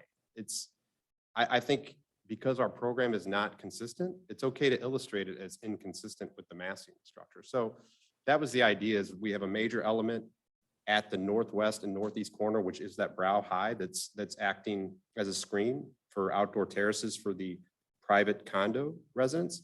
And then that to me, the corner move is that large cantilever balcony, which is a major structural move and going to be difficult to pull off. And then all the facade systems, again, I talk in terms of precedent, and Getch Partners is a firm that comes up to me that they just have very clean, well-engineered facade systems. We have fritted glass that will glow at night. Like there's a lot of depth and richness in this facade that is just simple, and that's okay. So like I just want to give a little background on that as far as like an architectural concept. Thanks. I agree, it's a unique building, and it really does avoid the shoebox on end appearance that so many other existing and proposed buildings will look like. I'm comfortable with the banding, which helps delineate the different uses. At first, I didn't understand why the hotel was in 2 separate bands, but I understand the verticality that you wanted right down the middle of the building. I hear your plea for the symmetrical north facade. I certainly understand it. I wish that you would consider something on the roof to make this building stand out from a distance. In other cities, we see buildings that do something. In Chicago, you find many different roof designs. And I think something up there to indicate this building is special, different from all the others. I do think that the eyebrow is well on the way to that. And hopefully it would be visible from 3 directions, probably not the south. I can't tell that. But then I worry because I believe the elevator shafts poke up above that. Is that correct? So hopefully they will not be as visible from a distance as will the eyebrow. So I'm looking for something to enhance the top of the building even more. I'll leave it up to you. You talked about the fritted glass. I did not really realize it, although I think I saw it somewhere. Will that be in both the hotel and the condos as well as the garage? And will we recognize the frit versus the totally visible parts of the glass? Correct. If you see the rendering, and I don't know if it's on your screen, but all the white banding or it's a translucent pattern. That's what you see. That again, because of all the active uses and moves, like we wanted to make consistent diagrammatic elevations that tied everything together. And we did. We studied darker glass on certain volumes and all these. And we came back to this system thinking that again, it's a consistent element that could help tie everything back together. And it occurs, yes, at the hotel program. So it'll screen for the condos, like if you had a desk chair or a piece of furniture up against the glass. Again, the idea being that band would be down 30 inches approximately, and same thing at the hotel. So, but not 100% opaque. Is there a horizontal mullion between the frit and the clear? Correct. And that's where, again, I reference, if you're not familiar with Getch Partners or some of these firms that they're unitized window wall systems and their specialty like projections, that's what we're calling out on our elevations is like, this is an elaborate system that's nicely detailed and engineered. And to me, I just find beauty in that. And some of that is the simplicity then with just a simple, not simple, I mean, it's a very dynamic north facade. It just happens to be symmetrical because we added the 2 bands mid-block to accentuate the residential entry. And we're certainly open to studying it. That's just how we got there. Well, the frit, when you're up in the condo levels, will that frit continue across the balconies? And that was the thought, was the glass for the balcony would also have that frit as well, again, so that to obscure whatever, maybe there's a lounge seat or some sofa beyond, that there's a consistent kind of white band that you would read and perceive in the renderings. So there's a lot of layering and depth to these facades, and again, the massing, there's a lot going on, and that's where I worry adding too much more to the system. I used to work for Gene Mackey, and he referenced a camel as a horse designed by committee, and it's something at a certain point, like where do you stop? And I'm not saying we can't continue to edit this, but I can tell you, as David said and the team said, and we've been looking at this thing for 9 months and really refining it with the program, getting a hotel on board, a high-end hotel. So there's been a lot of effort and we continue to refine it, but you know, it's also like at what point does it get taken too far? I don't know until we get there, I guess. Well, thank you for defining that subtle detail.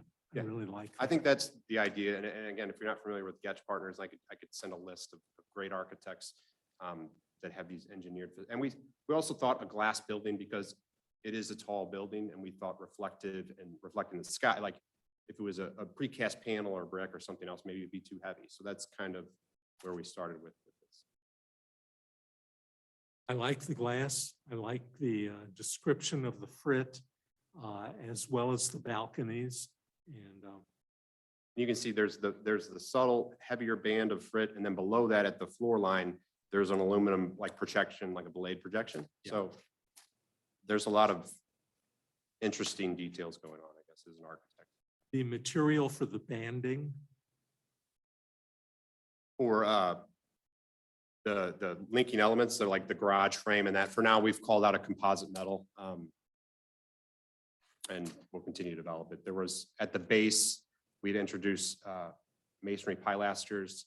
And then we also were proposing, David had mentioned wood earlier. We had talked about a high performance like concrete panel that has textures to it. And that with those textures come subtle color variations. So it kind of looks like a real wood, but it's more of like a contemporary architectural element that would occur where all the sign and bandages would occur. And then the soffits underneath those metal ceilings that we talked about there, about that 20-foot floor. And David and Steve mentioned too. I mean, we could potentially go higher, but we did like the idea of keeping that scale low. We even had like an architectural fin that's above the storefront at each one of those spaces to, again, bring the scale down as you're seating out at the bistro. And then it also, with the ceiling being high, there's potential to hang like heating elements or something without getting too tall. So there was a lot of thought about setting that location. And again, I'm not saying it's right or wrong. I just explaining some of the rationale how we got there. the freestanding columns that come down on the first level, are those metal covered? Correct. Right now, we're calling out for that some composite metal detail. Typically, we take a look in the ARB review at all the colors and the textures, but I don't think we've seen them. We don't have a material palette in there just yet, as far as like selecting the brick and so on. But yeah, eventually we will need to see a material palette.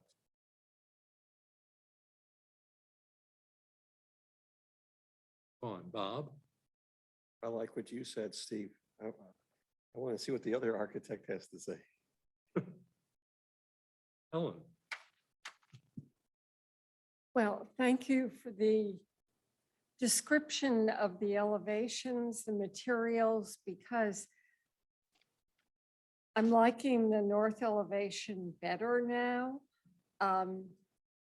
It may suffer from the fact that it's two-dimensional and head-on. Still not totally convinced. A point was raised about give and take the sidewalk versus green space at the first level.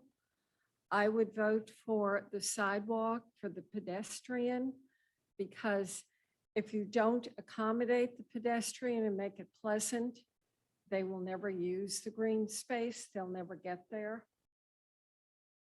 And that's where David mentioned earlier was, maybe there is potential for this, but then we're sacrificing retail, and we already pushed that first floor envelope in so tight. We're having a hard time with the restaurant, and we're adjusting and getting the seat placement we need. But we're definitely open, but something has to go away. Yeah, At a certain point, that retailer gets so small, if we push it in, that maybe it does make sense to be an outdoor green space. I can't speak to the pro forma and what rents element, but I don't disagree with anything you're saying. It's just how we get there. There's got to be some sacrifice somewhere else, I'd say. Yeah, the retail is important because it brings people, and we are displacing a number of retail operations. So I would sacrifice green space personally for the retail, and the pedestrian, I think, are key. Because if you don't get people, the green space is useless. I mean, there's nobody to enjoy it. So I'm liking the north elevation better. The other elevations I think are great, and the mural, I think, however that plays out, I think that's fantastic. And I think we're making efforts on that south facade. And I think some of this feedback's based on the Centene Phase 1 parking garage.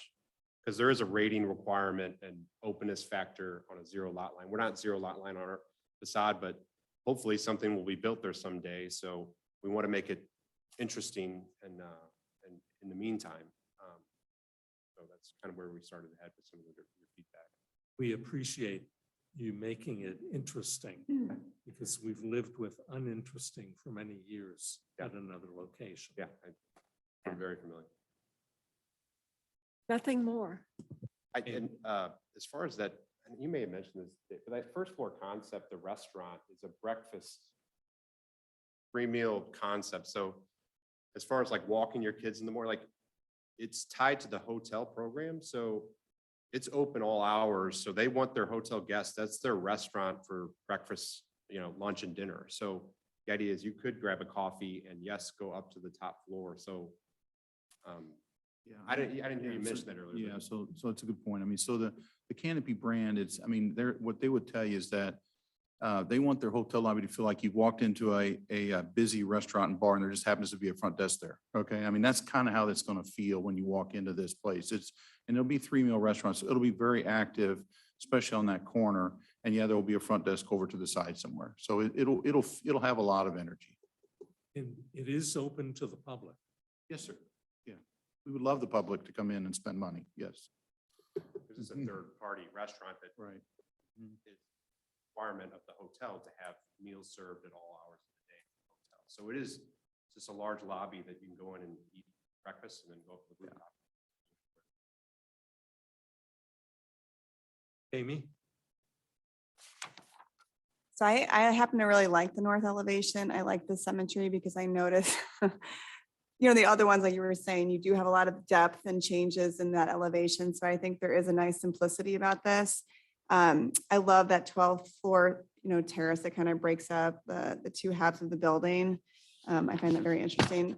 I love the west elevation of this. Again, this just the different depths that you're seeing and the different materials and just like that little backwards C shape. I love that. It's great design there. I do love the idea of the terrace on that 7th floor, whether it's public use or whatnot. I think that's great that, people will have views off of that, just kind of out into the open. I think a great feature of it. And I do understanding the glass situation a little bit, but I like it even more now. So should we vote? I will say that terrace that breaks the hotel program from the condo program, to David's credit, like to a developer, that could all be interior condo program that sells. And instead we decided to make an architectural move and break and give shadow line and depth to the facade. So there's a lot of expensive moves that are being made here where most developers would say, just create a box and go up with it and then put awnings on the glass or, and so to your credit and the team's credit, there was a lot of effort here to do something nice. And I think, I don't know, I think we're on the way to getting there. Well, we definitely appreciate avoiding the shoebox. And it's really working out very well. But we still need to hear from David. Still there, David? I'm still here. Yeah, so, I think as we were going through points and we talked about architecture, I said 3 to 4. I think with your context and explanation, I think I'm leaning closer to that 4 at this point. I do think the one thing we need to take a look at though, that is still kind of anxious to see the way it turns out would be that first floor along Forsyth and what adjustments can be made to try to enhance that pedestrian space or at least get some more width there. With Helen, I'm willing to trade some green space for a usable sidewalk, but also at the same time, not wanting to impact the retail. So what form that first floor takes in the end, I'm not quite sure. That'll take a little bit of work and I'm sure some further discussion. But the building as a whole, I think it looks great. I do love the mural facing the parking lot there. And I think that side of the building, even though we keep looking at this same image here, at least I am on Zoom, kind of looking east on Forsyth. I do think that south elevation is just really cool on this building. And I don't really have any issues with the north elevation on here, especially with that explanation. I think it's well done. Going back to the mural, I think we all like it. Is it ventilated or is it solid? So the garage, because of, again, we're putting a nice window wall system on the west side of the garage. So we're losing all of our natural ventilation. So we are going to have some openings there to provide some depth on the other precast vertical elements. That'll help with exhausting with our fans. But the idea was we would pull that metal frame down from the event space programmatic element up above, and then frame like a precast facade that then somebody could come in and then, you know, provide a mural over the top. Solid. Yeah. It's solid. It's solid. He likes me to give short answers. I try to, you know, expound. But the east side of the garage is open. Correct. The east side is open.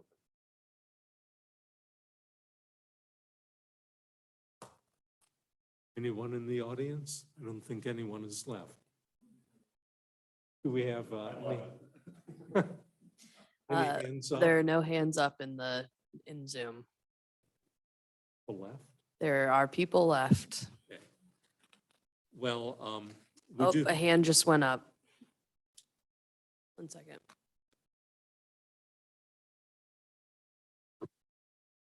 I can't see who it is. Hank, you can speak now. Hey, I'm not sure where you are in the approval process. I want to just say the expression by the individuals that are part of the committee, the PCRB, were so articulate about the site and the narrowness of the sidewalks and the importance of creating a public movement and enjoyment of our city.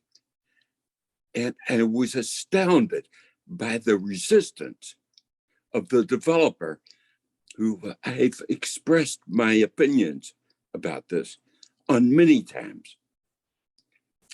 And I find myself very, very concerned about the city planning process that has lumped us all together in a presentation and an approval process. It's very, very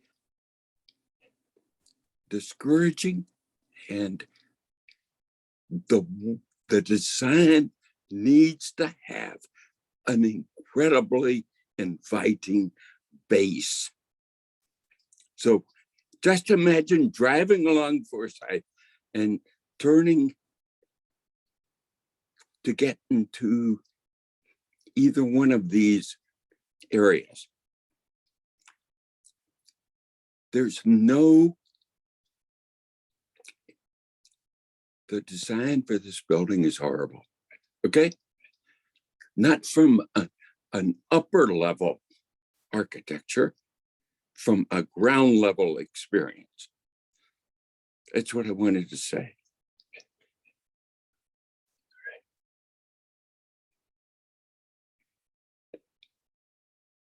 Thank you, Hank.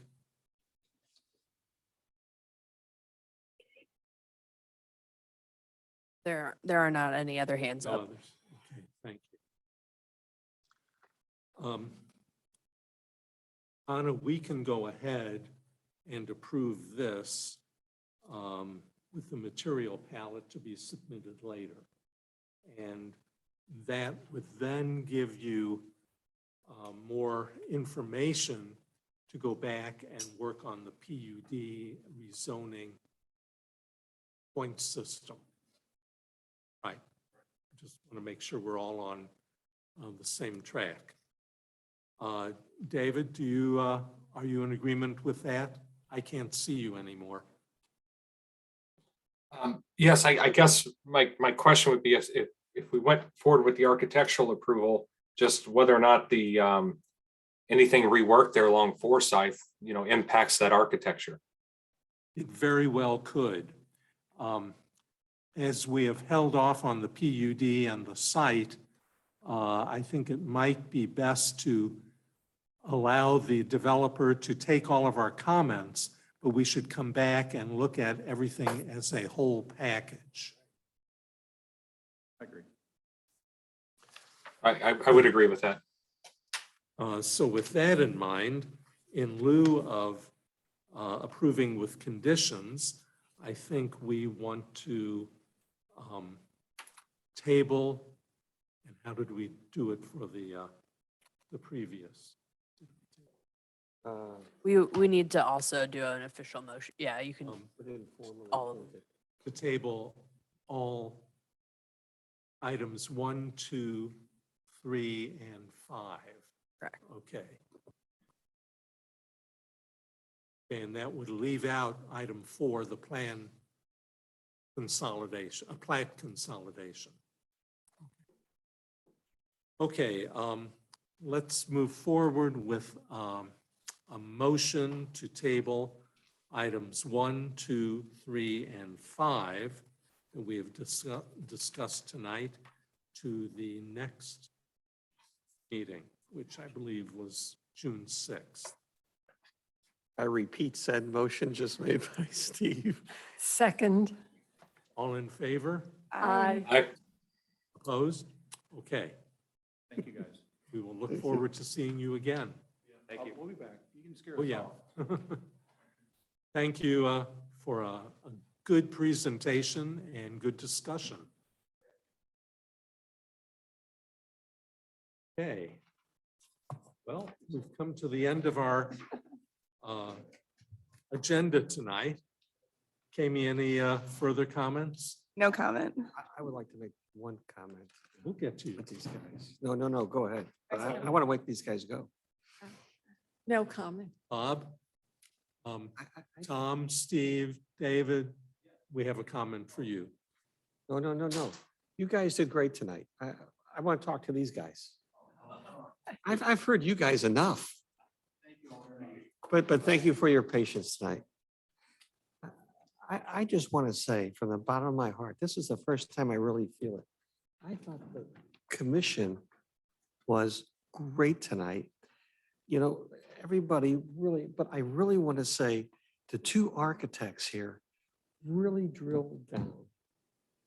I'd be more proud of you 2 guys. I mean, do you feel that? I mean, they really went right. You didn't let them off the hook. You said, this is what needs to be done. This is the kind of changes I would like to see, or this is what I like about your plan.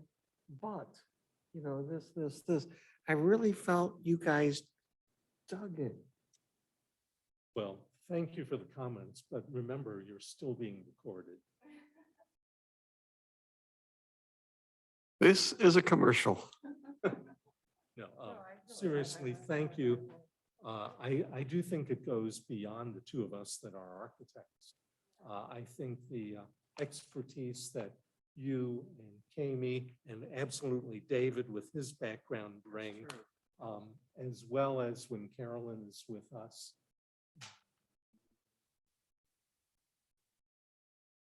I always think you're top notch.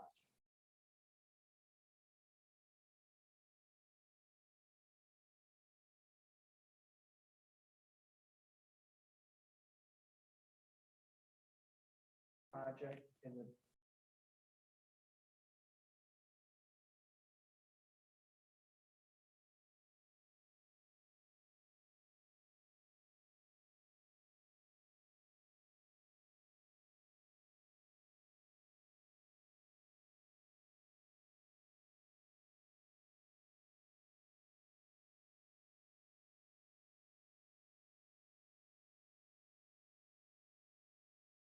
Bingo. Well, true. But before we go on with this, I'd like to end the meeting so we can turn off the recording. Thank you, David. If you'd like to stick with us, it looks like we're still talking.